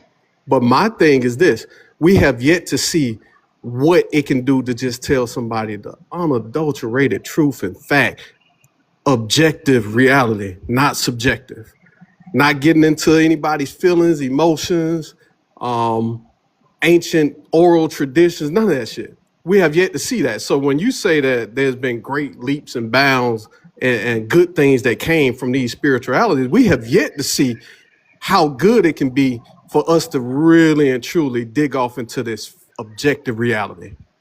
We've yet to do that. As a we talking about as a species of Homo sapiens sapien. We yet to do that shit, man. Every time that somebody tried to bring that to the forefront, these religious motherfuckers get into their feelings and their emotions, and then bam, they take them out. They don't want that. They want you to be lulled back into this easy, palpable mind where they can actually control you. And that's a part of what organized religion is. And that's a part of what some of this spirituality was back in the day. So instead of going with this stuff from back in the day when they was doing these rites of passage, instead of just being honest and real with this kid, they had to talk up all this bullshit. Why? To get him over the fear of them about to put a knife to his male member. A lot of times that's what it was. The purpose of it was real fucking simple. We done got beyond that shit, man. We done got beyond that. I think we have. I think it's a group of people on this planet that have gone beyond fucking spirituality and goddamn religion. And I'm sick of it. I don't like it at all. I don't see no real, because we have yet to do what needs to be done to compare. Because you have to have a point, a measuring rod. We measuring it based off of what has happened in the past. And I see what happens in the past. A lot of those traditions that you're talking about in Africa, it spawns motherfucking tribalism. It spawns a lot of hatred. Right now, we see that shit going on with South Africans and Nigerians. And it's another way to divide. It's just going to keep dividing because of people can't put that shit behind them. They can't I see this shit with dudes in motherfucking LA right now. Motherfuckers won't even use their goddamn left hand. Motherfucker will always walk a certain way because of over some fucking dirt that he don't even own in a country that his forefathers were brought to. He's living on some cultural, spiritual bullshit that he was indoctrinated into as a fucking child. It happens in the South all the fucking time. I seen it the other day with the South and the North, because that's what was going on in fucking New York. It was some tribalism shit going on. As long as you got people gonna take up arms and represent their tribes, when that shit don't mean nothing. What means something is whether or not we can do what the basic principles were, what it was designed for. That's to not violate somebody and take something, whether it's stealing, unaliving, in order to do anything in this society. Not to violate them, SAing them. All that stuff is very fucking simple, but you telling me that we still need this shit for these simple motherfuckers, that they can't take it, they can't take the unadulterated truth and fact and objective reality? I didn't then say okay, need, by the way. I never said need. let's keep lulling them to sleep there. But I'm not gonna do that. I'm gonna teach the people that's around me and my tribe. We not going for that shit. We ain't finna deal with now we can study it for what it is, but will I keep perpetuating it and promoting that shit like that? No. I'm not finna be like I asked another motherfucker like when they was like we bring up these black people that do this shit like the Hebrew Israelites because we see what that spiritual bullshit and all that culture do to them. I said, okay, motherfucker, you wearing this Power Ranger outfit. Are you wearing a loincloth, motherfucker? What kind of drawers you wearing? You want to keep it real with these fucking tassels and this bullshit crown on your head, but motherfucker, take off that shit. Are you wearing a loincloth, nigga? Are you wearing some motherfucking jockeys? Or some Fruit of the Loom, motherfucker? Let's talk about the real shit that they were doing in these books and what they were trying to control. They were trying to control what your male member has on the tip of it. I know what it really was about. They was cutting the tip off to do what? Because it was disease, because these motherfuckers didn't know how to wash themselves properly. That's why they was doing circumcision. So let's get to that and not all that spiritual spookism and lulling people into a fucking fantasy world. That's my thing. And I'll land there.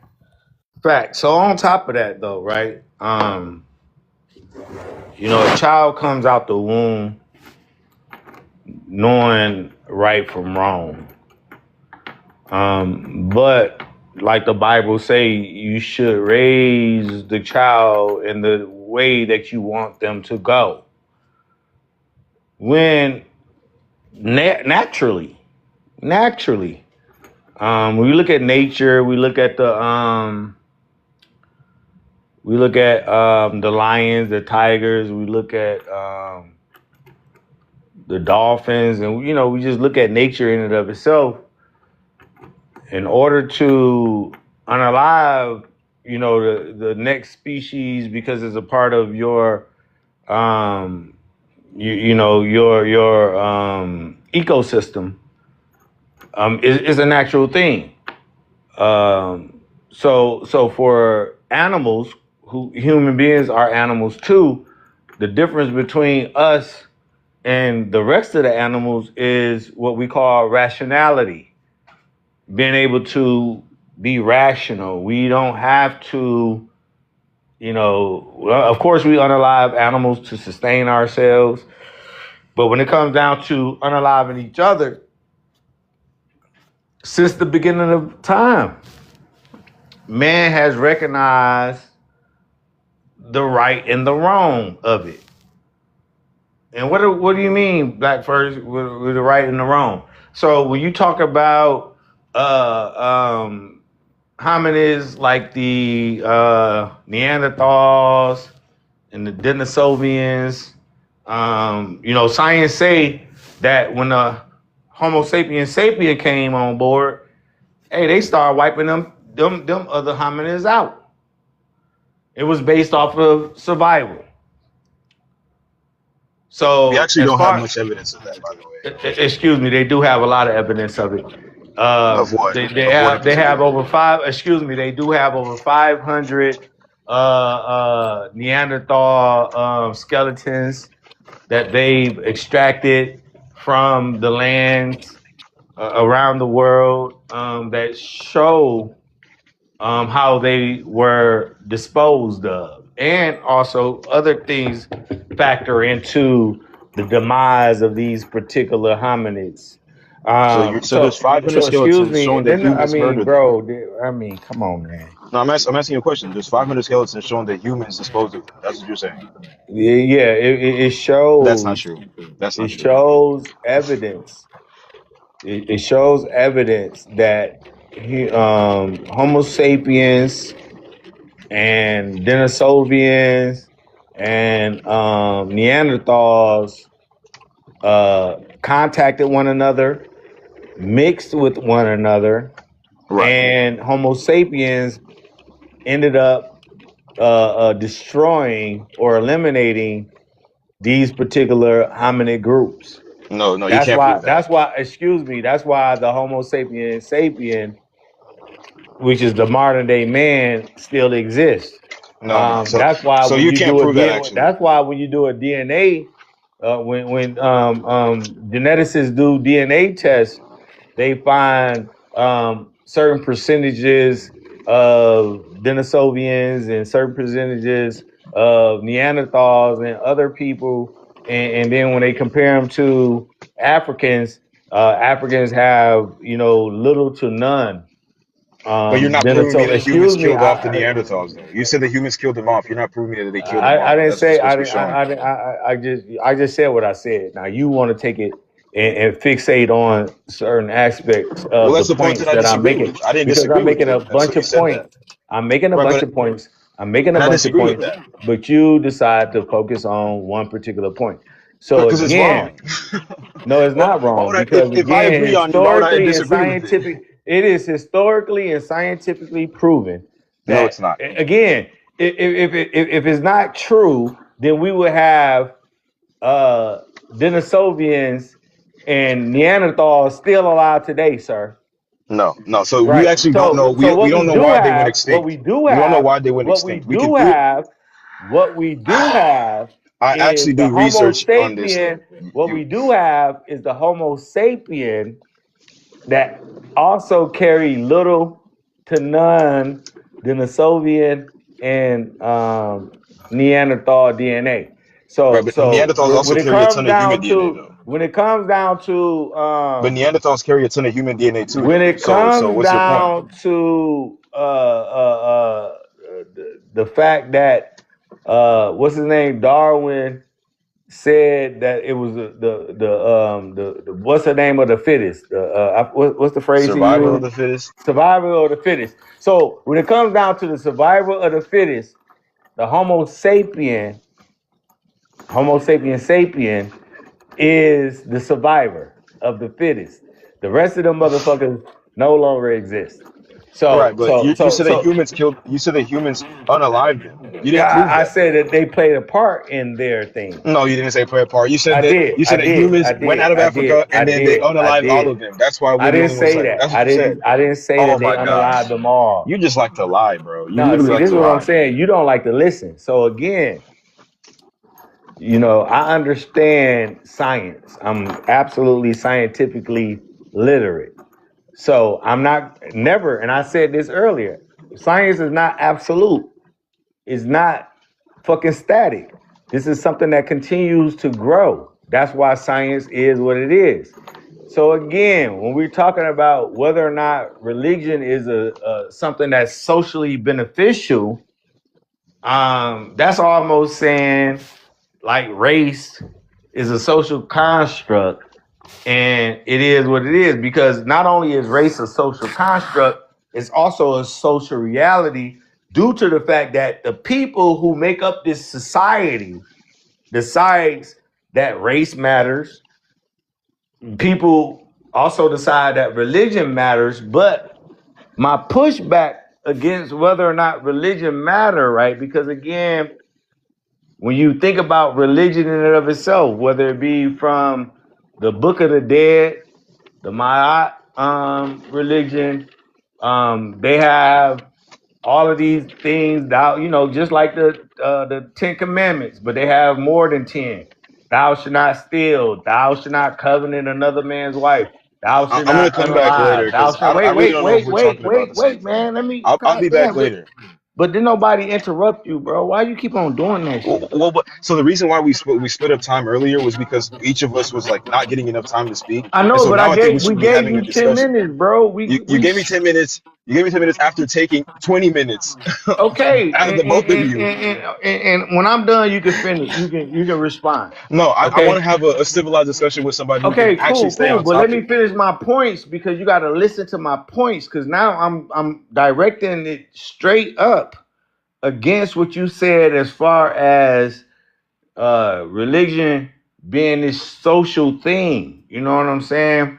That and all and what I'm getting from what you said is socially is needed when in fact is not. Because of the simple fact that human beings, although be it we are animals, we have the concept of being rational. We are able to make decisions that are conducive to our survival. Do human beings, especially modern day people, we're gonna stay modern day. Do I have to have a religious background, a religious belief system, a religious worldview to teach my children right from wrong? No, I don't. Because when I was a kid, my grandmama didn't slap my hand when I was trying to put my hand in the flame on the oven and say Jesus said don't do that, or Muhammad said don't do that, or Jehovah said don't do that, or Yahweh said don't do that. What she said was, if you put your hand on that fire, you're gonna get burnt. My grandmama didn't have to tell me, if you go out here and get yourself in some trouble, well, like she said, if everybody jump off the bridge, you gonna jump off the bridge too. No, you shouldn't. And Jesus didn't tell me not to jump off the bridge. Muhammad didn't tell me to jump off the bridge. Moses didn't tell me. I don't need a religion to tell me things that is a part of my survival and my and me existing. So the thing was, treat people the way you want to be treated. If I'm a cool, calm, collected motherfucker, and I'm popping bottles at the bar, when the next time I go to that bar and I'm cool, calm, and collected, and I meet another nigga that's cool, calm, and collected, he popping bottles, and we sharing it amongst each other. It ain't about being, I don't have to have a fictitious character to look up to. When I can look at my grandfather, I can look at my father, I can look at my uncles, I can look at my mother, I can look at my aunties, I can look at everybody that came before me who's teaching me to be a better person. And they're not doing the teaching under the auspice of being a Baptist or Jew or Hebrew or a Muslim. You know what I'm saying? They doing it because they real human beings. And human beings need to treat other human beings correctly, and then abide by the same rules that they would expect for if they treated somebody this way, a certain way, they want that same respect in return. So again, socially, religion is not needed. It's something that gives people, and I'm gonna land here, it gives people a sense of fake security. What religion does is, hey, you living in squalor today, you ain't got no real money, but in heaven, you're going to be rich. You're going to be walking on rows of gold. Muslims believe you're going to get all the, 7 or 11 virgins. You know what I'm saying? Judaism, them motherfuckers wicked any goddamn way. They talk about Jesus is swimming in a boiling water, a boiling sperm or boiling shit, right? So again, nigga, don't talk to me about no effing religion. This ain't got these religions. None of the religious shit got anything to do with a black man, a black woman, African descendant, an African, continental African, or an African in the diaspora. That's not our shit. That's them white people shit, and we need to get off of that bullshit. I'll land right there. Yeah, man. Oh boy, just he's a believer. He's a believer. He was talking about African spirituality earlier with Don Dollar and where that can take black people, right? And we came to um that crossroads before in our culture, and especially on the East Coast. On the West Coast, yeah, I know, but the East Coast, it was a proliferation of ideas that tried to get black people out of European spirituality, culture, ideologies, all that shit, right? And we see what the fuck that shit doing right now. Like, dude, when I was talking, he busy. He wasn't really listening, man. He's in the comment section talking to each one and other stuff and commenting on the stuff that I said. He said there's nothing wrong with tribalism. Right there, we have a big difference of opinion. when it comes to tribalism, man, it's sect tripping. We done had this shit going on in American culture, Black American culture for a minute, especially when you dealing with the North and the South. You got it going on right now with these motherfuckers talking shit about people in the South saying y'all motherfuckers are weak and I done heard some shit just recently, especially what went down with the young boy Cyrus down here in South Carolina. And just hearing, I done heard this since I was a teenager with New York niggas coming from up north down south talking shit about us. Y'all weak, y'all some slave motherfuckers, y'all ain't bucking, y'all ain't gonna do nothing about it. And I heard a bitch the other day say some shit talking about why y'all want us to do something and stand up and march and boycott and all that. Y'all need to do something down there with them white people, with them crackers in the South and all this and that.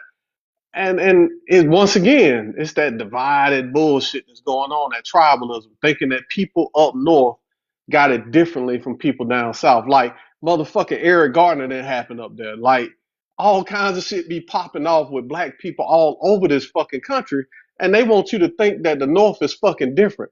Like they got so many advantages or they on a certain rung on the motherfucking social ladder that is above black people in the south. We got this tribalism still fucking happening, bro.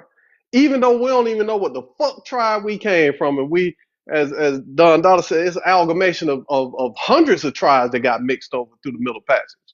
They got mixed in, I mean. And we still dealing with tribalism outside of that. We don't even know where the fuck we really come from. That we're a mixture of a bunch of West African tribes. But yet it's still, it's over here is North against South. It's East against West. It's country niggas versus city niggas. It's all kinds of shit. Whether it's banging, it's just a lot of bullshit. And a lot of it comes from people. Once again, this is one of the most theological or theocracy. This is a big theocracy in the world, as opposed to something like these other Northern European countries. This Christianity thing is getting the fuck out of control with these white tea people. These white tea people are spitting. Their white tea supremacist talking points is getting to the point where black people ain't paying attention. First of all, we really ain't. We too busy on tribalism. We're not paying attention to what the fuck really is going on. They don't know that those white tea boys that had the shiesty masks that had the American flag on, they jumping out of the back of the U-Haul. They don't know who them boys were outside of the Proud Boys, because they weren't Proud Boys. Some of them were, but not all of them. A lot of these white tea boys are preparing for something. And they wonder why all this violence is happening and why these court decisions are happening around the United States. That's what we need to be paying attention to. Fuck your tribalism. Fuck your FBA shit. When them white tea people put that law on your ass, or they gonna use the law to back up what the fuck they gonna do physically. That's what we need to be worried about. And they just not, man. It's sad, bro, that we still up here talking about some religion. And that's what the FBA shit is. But absolutely, though. Absolutely. I mean, I agree with you 1,000%. And I think, like I try to explain, the other day or yesterday was, I had told OHF, this is why I don't come up on panels no more, because I've realized that, our community, many people in our community are going through a particular psychosis, and escapism and denialism, and when we are seeing wholeheartedly, especially in Cyrus and Camelo, they're just modern day examples of hundreds and hundreds of years of how our people been treated on the spectrum. On one end with Cyrus, we had a kid, a 14-year-old boy. I got a 16-year-old son. A 14-year-old boy, irregardless, took off running, didn't steal nothing, got chased down and unalive, and the nigga got off. Then we had Camelo, who did what I would have did. I would have did, you know, because again, we grew up in the world where always be ready so you don't have to get ready. Be prepared so you ain't gotta be prepared. You know what I'm saying? So yeah, I don't think he woke up that morning like, yeah, I'm gonna go and jug one of these crackers. I hate crackers. I'm gonna jug a cracker today. No, he went to do what he did. He was a guy going to his sports events, his track event, and then he was, you know, accosted by, you know, and then you talk about places like Texas. I grew up in Detroit. However, I spent 3, 4, 5, 6 years down in Alabama, and I know how the South, you know, how them white people are.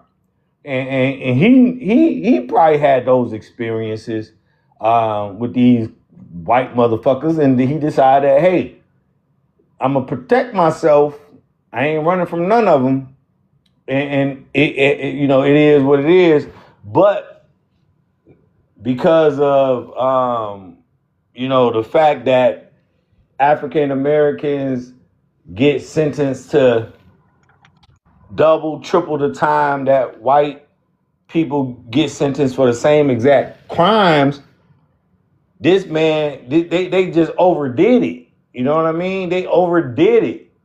But at the same time, you know, we have people like this Jason person who is not ethnically an African American. He's not ethnically an African American. He's an African in America. Jason who? The one that was just up here, Jason Jones. Oh, I didn't know that.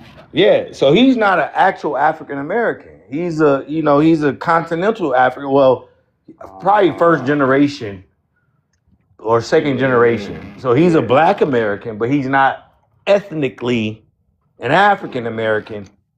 So his understanding of how this shit works is way different than how we, who grew up generations after generations after generations, understand what America means and has meant over all of these particular generations. So he's coming to us from an immigrant standpoint. Farrakhan said that shit. That's why he said that shit, bro. I see now. I see why he said that shit now about tribalism. Yeah. So Farrakhan,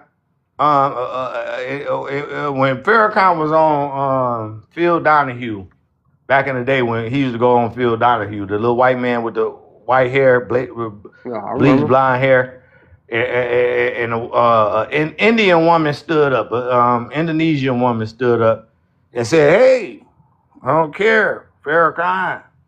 America is the greatest place for opportunity. So Farrakhan's retort was, yeah, it is. It's absolutely a great place for those of y'all who chose to come here versus those of us who didn't come over here under our own will. And that's what we continue. I mean, I'm talking about any and every court case from the time before the emancipation of the African slaves, enslaved people, through the 1900s, the height of strange fruiting, thousands and thousands of African descendant men and women, through the civil rights era of unaliving hundreds of our civil rights leaders and people who spoke truth to the power, through the 80s and 90s and so on and so forth, where we see how these people intentionally do everything in their powers to keep us under their oppression. And when we have people, and this is what I don't, even though I love the diaspora, I am Pan-African. I want Africans and African Americans to come together because I know, according to Malcolm X, and I really believe him when he spoke on in an interview where he said how Pan-African, or the unity of Africans around the world, is the greatest threat to white supremacy. I wholeheartedly believe that, because we've shown that when it was apartheid in South Africa, the African Americans and the Africans throughout the diaspora came together and they were able to force South Africa to change its effing ways. Pan-Africanism, unaliving, fighting, dealing with some allies, fighting for our freedom here as far as our ancestors being freed from slavery.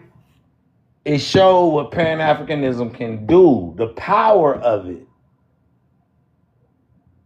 But Look yet, what's happening now. Look what's happening there in South Africa, though, bro. That tribalism but bullshit. again, we that's another subject which I can't stand. We can go there. That shit pisses And me we got to off, talk bro. about the recursion within tribalism. So that's an interesting topic I was looking into, like tribalism within tribalism and how you keep on breaking down. Yes, sir. Yeah.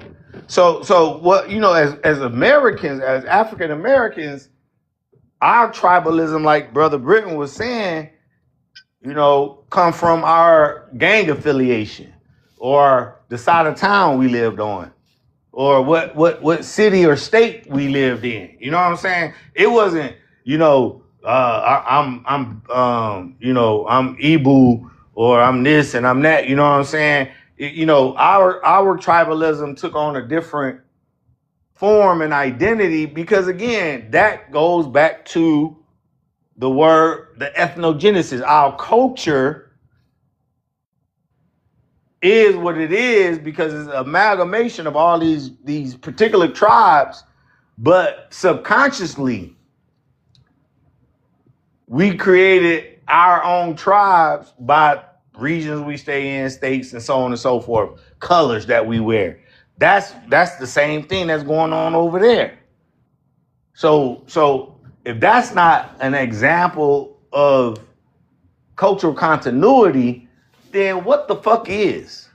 But we don't need religion in order to tell us right from wrong, how to love our wives, how to not cheat, and all the shit that religion try to tell you not to do. But when you go through any of them books, again, I grew up in the Nation of Islam.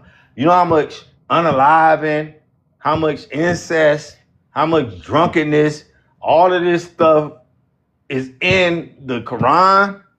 Then you go to the Bible, the New Testament, Jesus himself telling you to drink some poison if you believe in him and it won't harm you. But in reality, if any nigga drinks some poison right now, he gonna die. You got the Jews who talk about they Talmud, where they can go out here and the rabbi can circumcise a kid by biting the foreskin off his penis. I've seen that. Fuck you talk about? That's all man shit. Ain't God. Hey, I seen that shit, bro. I seen these motherfuckers they Looney Tunes, man. I don't look. I done seen the spiritualist groups, right? And we done talked about this before. So that spiritualist shit, dealing with like people like Dr. Sebi, or dealing with all these people, these spiritual healers and shit.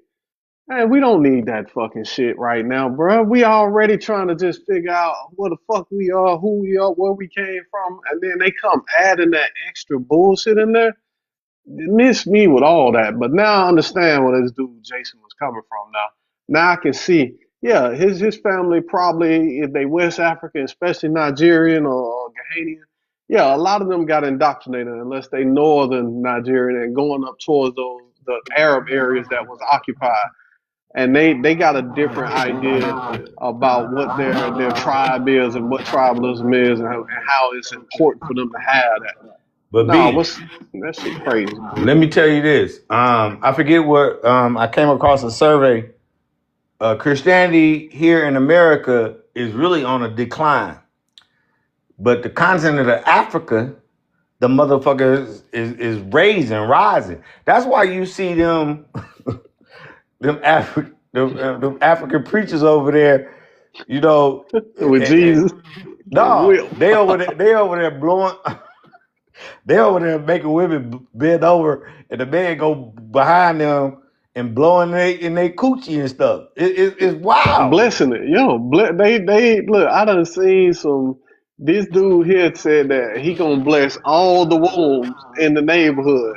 Just Right, bring all the wombs to him and right, he's gonna give them fertility, and he busting off and doing all type of right. weird shit. And they So going along with that because they spiritual. right, They but come they again, spiritualism. but here's what we got to realize and understand: behind every black pseudo is a white pseudo. Behind every black grifter is a white grifter. That's just how it is. You look at anybody that has been, especially black Americans, when you look at all of these groups, from Noble Drew Ali to Elijah Muhammad, they ended up, what's his other name? What's his name? The nigga that wrote the book, They Came Before Columbus. Ivan Van Alvin Van Sertima. Sertima. You know, from our intellectuals to the spiritual leaders, community, all of these motherfuckers got their information from crackers. And then they brought that shit to our community and remixed it. Diddy remixed it and put it on us. And the great thing about living for 53 years, I've been able to see the transformation that has occurred in our community. And then in 2026, because we have all of this information readily available to us, now we're able to go back over all this shit to verify it or to discredit it or debunk it. And 99% of this shit, from Dwight York, talking about we from the planet Risk, Farrakhan talking about some goddamn 3 wheels. He was summoned to meet Elijah Muhammad, to Sweet Daddy, and I forgot the House of Worship or whatever the fuck name House it of is. Prayer. And they done had 12 Sweet Daddies. To all these cults, right, that have lied to our people, sold our people out. But today, in this particular time and space, it's people like Don Dada, people like you, because you've gone through that experience, people like me that have gone through that experience, was raised in this shit. And now we able to expose it for what it actually is, was, and will ever be. Nature Boy, Polite, Rashad Jamal, Young Pharaoh, you know what I'm saying? They just the new niggas on the block. But this shit been a part of our community for so long, generation after generation after generation. The black man has lied to the community. The black man has misled the community. The black man did not stand with the ancestors prior to emancipation. Because in the 1800s, our ancestors believed in education. They knew that they were Africans. They knew where they come from. But after being free, in order to assimilate and be accepted, black men sold us out. And now today, it's time for black men to say, no more, it'll never happen again. I'll land. Yeah, they saw the hustle though, bro. What other thing could you do coming out of being when emancipation happened? And it was other people. They were hustling on the block. They was running numbers. My granddaddy and his before him, they was doing shit like running moonshine. They was doing gambling houses.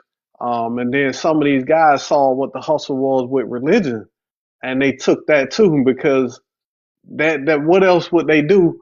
And they didn't look at how much it was harmful because some of them might have been truthful and they wanted to be righteous and all that. But then when they found out that tax status was exempt, yeah, it went to a whole nother level, man. And then when the pseudoism came in with all these other different fucking cultures that we didn't know about, with information being able to be passed across great distances when the telephone was invented. And man, it just went wild. So when I see what's happening right now, like the Rashad Jamal, right, I just found out this shit still blowing my mind. I gotta research it even more. My cousin, she about 52, and she just interested now. You know, after COVID, after being locked down like that, they went through the same thing Malcolm went through now. Being you got all this information around you in chain gang or on the block, whether you're on a street corner and you got the Hebrew Israelites, the Moorish Science Temple, and you inundated with all this information coming from everywhere. You don't know which way to go if you're on the block. But literally on the block turned into the internet. So now the internet is the block. And my cousin is getting out there and she was like, just asking me all these questions. What is it? What about this? What about that? And bruh, she done got into some MERS. These MERS that's in, I don't know how they get into Atlanta this deep. They was Moors, but now these MERS are deep. She sent me some shit where dude was going to the Fed pen over here on the east side talking about this was a MERS castle. I said, what? And when she just telling me this information, I said, look, this stuff is easily um, fact check. All you got to do is look it up. You can easily Google it now and fact check it. And bro, when I tell you, cause she on that, she always been about, she still talk about how she is, I think a Scorpio or some shit. So she was heavily indoctrinated with that astrology bullshit, even though she was Christian. Now she like, I don't believe in none of this religion, but she dead set on this MERS stuff now. And I'm just like, so what do you do for somebody that's about to be, they working on their 60s, and she's sending me some shit about Rashad Jamal talking about that's our cousin. I'm like, who the fuck is Rashad Jamal? And when I went and researched it and looked it up, I said, oh my God. So now I'm having to send her stuff constantly. She's sending me, man, if you look at my feed, bruh, I done data a little bit of the stuff. I was just pulling this stuff up, not even knowing that these people they outrageous with it, with the spirituality, with talking about, like, I done heard the shit about the Grand Canyon and all that. No, they taking it a step further, bruh.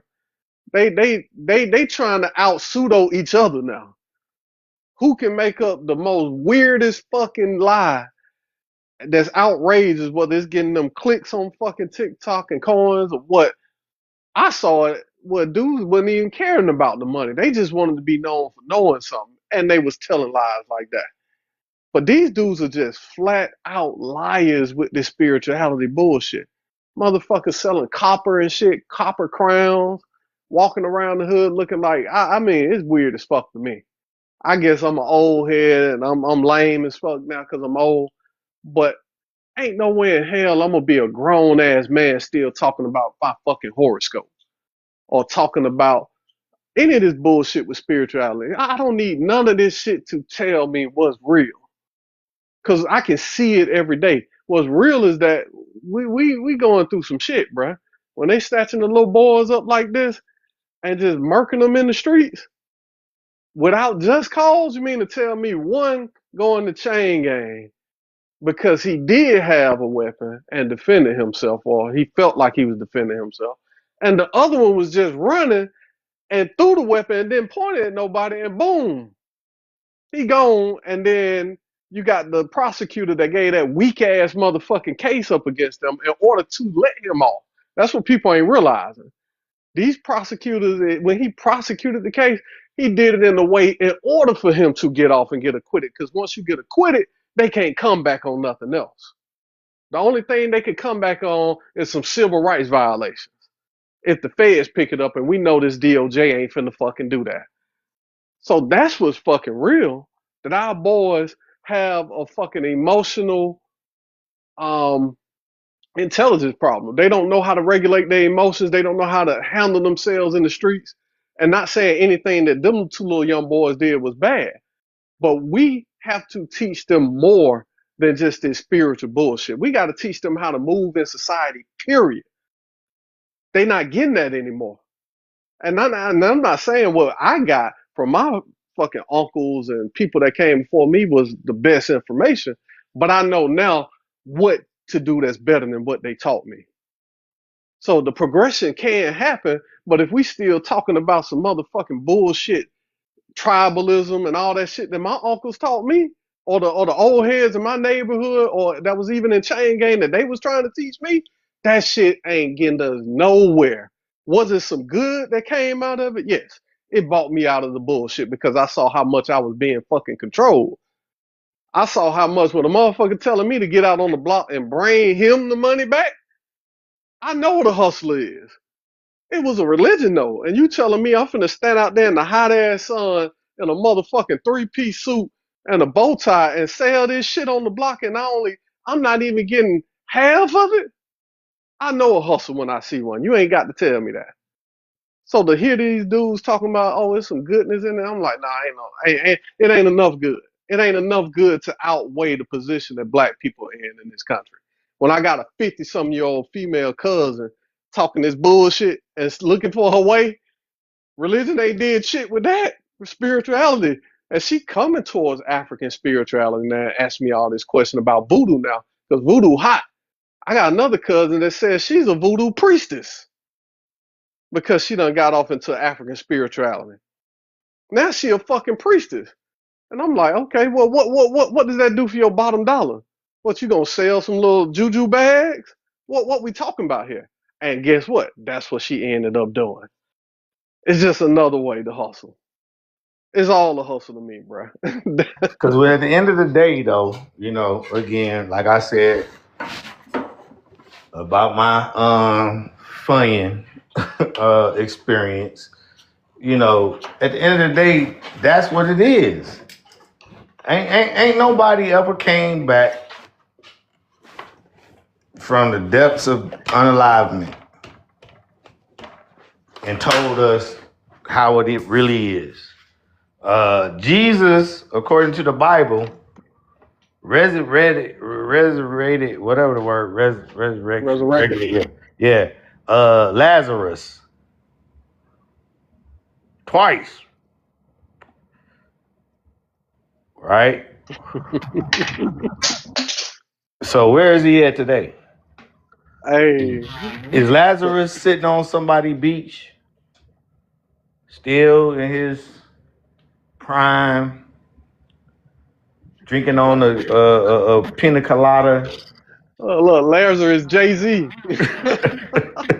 You know what I'm saying? So again, it goes back to the fact that although be it humans are animals, what separate us is the ability to rationalize and think in a, for lack of a better word, a civilized manner. It's just not about eating unaliving to survive. It's about just thinking through the process of being a human being. So as we evolved, we chose to as a social acceptance to treat one another the way we want to be treated. That's not a religious thing. That's just a human thing. When you talk about atheists who don't have no belief one way or the other, they just existing. They're not going out here using the fact that they don't believe in what's right and what's wrong, and they just out here doing everything wrong. No, they're existing, contributing to humanity. They're not the ones that's, going to war, creating genocide. You talk about America, who has fallen under this particular Christian nationalism ideology. Marco Rubio go in front of the UA and talk about how America is the son of Europe. We know the history of Europe is very well documented. You know, we see that they're going into countries that are predominantly brown and black and causing chaos and raping and pillaging and stealing and conquering and all the shit, because that's their particular value system. These people are the ones who look at what they could that they could conquer and take over, what they could possess. Where the brown and black people just, our particular worldview is about being a community, being able to take care of ourselves and one another, and living, with some sense of peace and understanding. And if we not looking at what's going on in the world today and being able to come to the conclusion that the pale-faced motherfuckers are some sick people.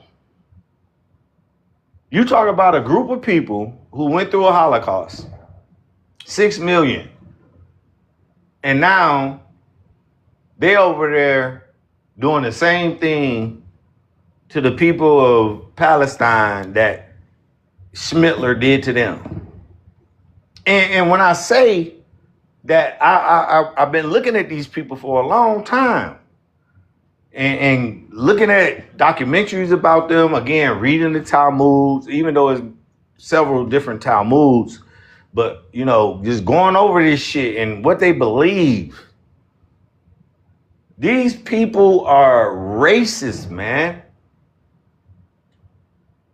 These people are supremacists. And yet they come from a history where they were the underdog.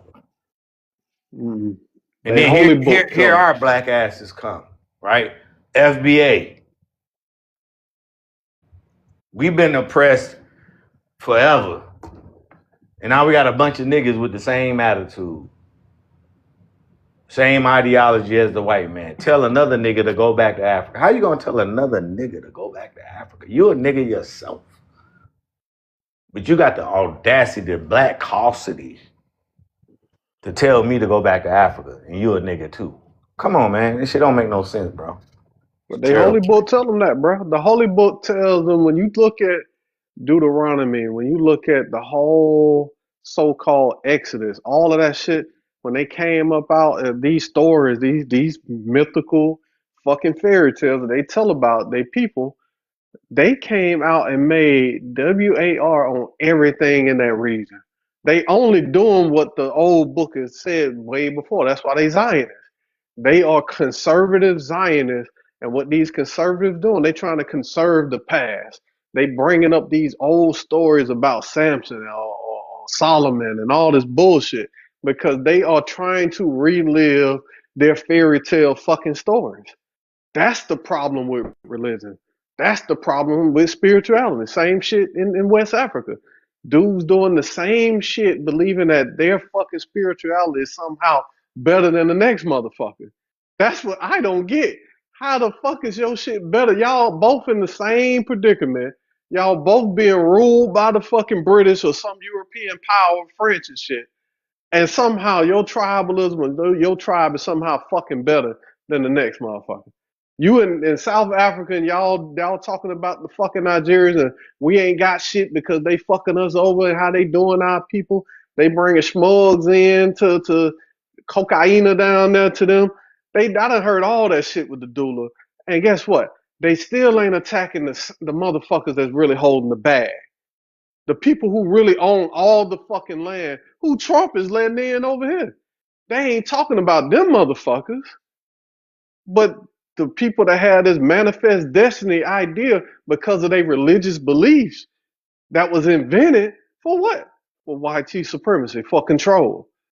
That's why dude talking that shit about spirituality and all that. I know what that shit leads to. Damn near every motherfucker that said that they done heard a fucking voice or felt something or a spirit came to them and they just got a feeling, y'all motherfuckers on some fuckery. Every goddamn time there's some fuckery going on. They trying to touch some little kids, or they trying to touch some women, or they trying to get some money. It ain't never somebody that just coming with being honest, being fucking a good, outstanding human, just humanity. That ain't never about humanity with the motherfuckers. This is about how they can use humanity with their spiritualism, how they can make these little medicine bags or get them to follow them as a spiritual witch doctor, or whatever the fuck they want to call themselves. And I don't never see nothing fucking good come out of it. I see human beings, and mostly male dominated, sometimes female, but mostly male fucking dominated. If it's so fucking spiritual and so goddamn good, why is the majority of them is mostly motherfucking male dominated in what they do? It's a purpose for that shit. So that's why when that dude talking that shit about they didn't create it, they might use it. No, motherfucker, it don't exist outside of human beings. None of this shit. Ain't no spirit. The shit don't exist outside of human beings, so human beings had to create it. So when he kept going back and forth, I'm like, motherfucker, you cannot prove something that don't exist. So you missing the whole point of what I was saying. He was missing it because he is an apologist. He wants to worship. He is a believer. He's a follower. And that he just did. That's why I put in the comments. I know he's been long gone. I was like, bro, just say that. Just say you want to believe. All right, bro, we see you done. We know you about to eat, man. Go on to eat. Hey Don, though, you in Dallas or Houston? Houston, this black owned spot I was in. I was trying to show you all the All right, blackness in well, here. I'll be down there. I'll be down there next week. Tap in with me, family. Yep, I'm gonna tap in. I swear to God, I am, dog. As soon as I get down. You already got my line.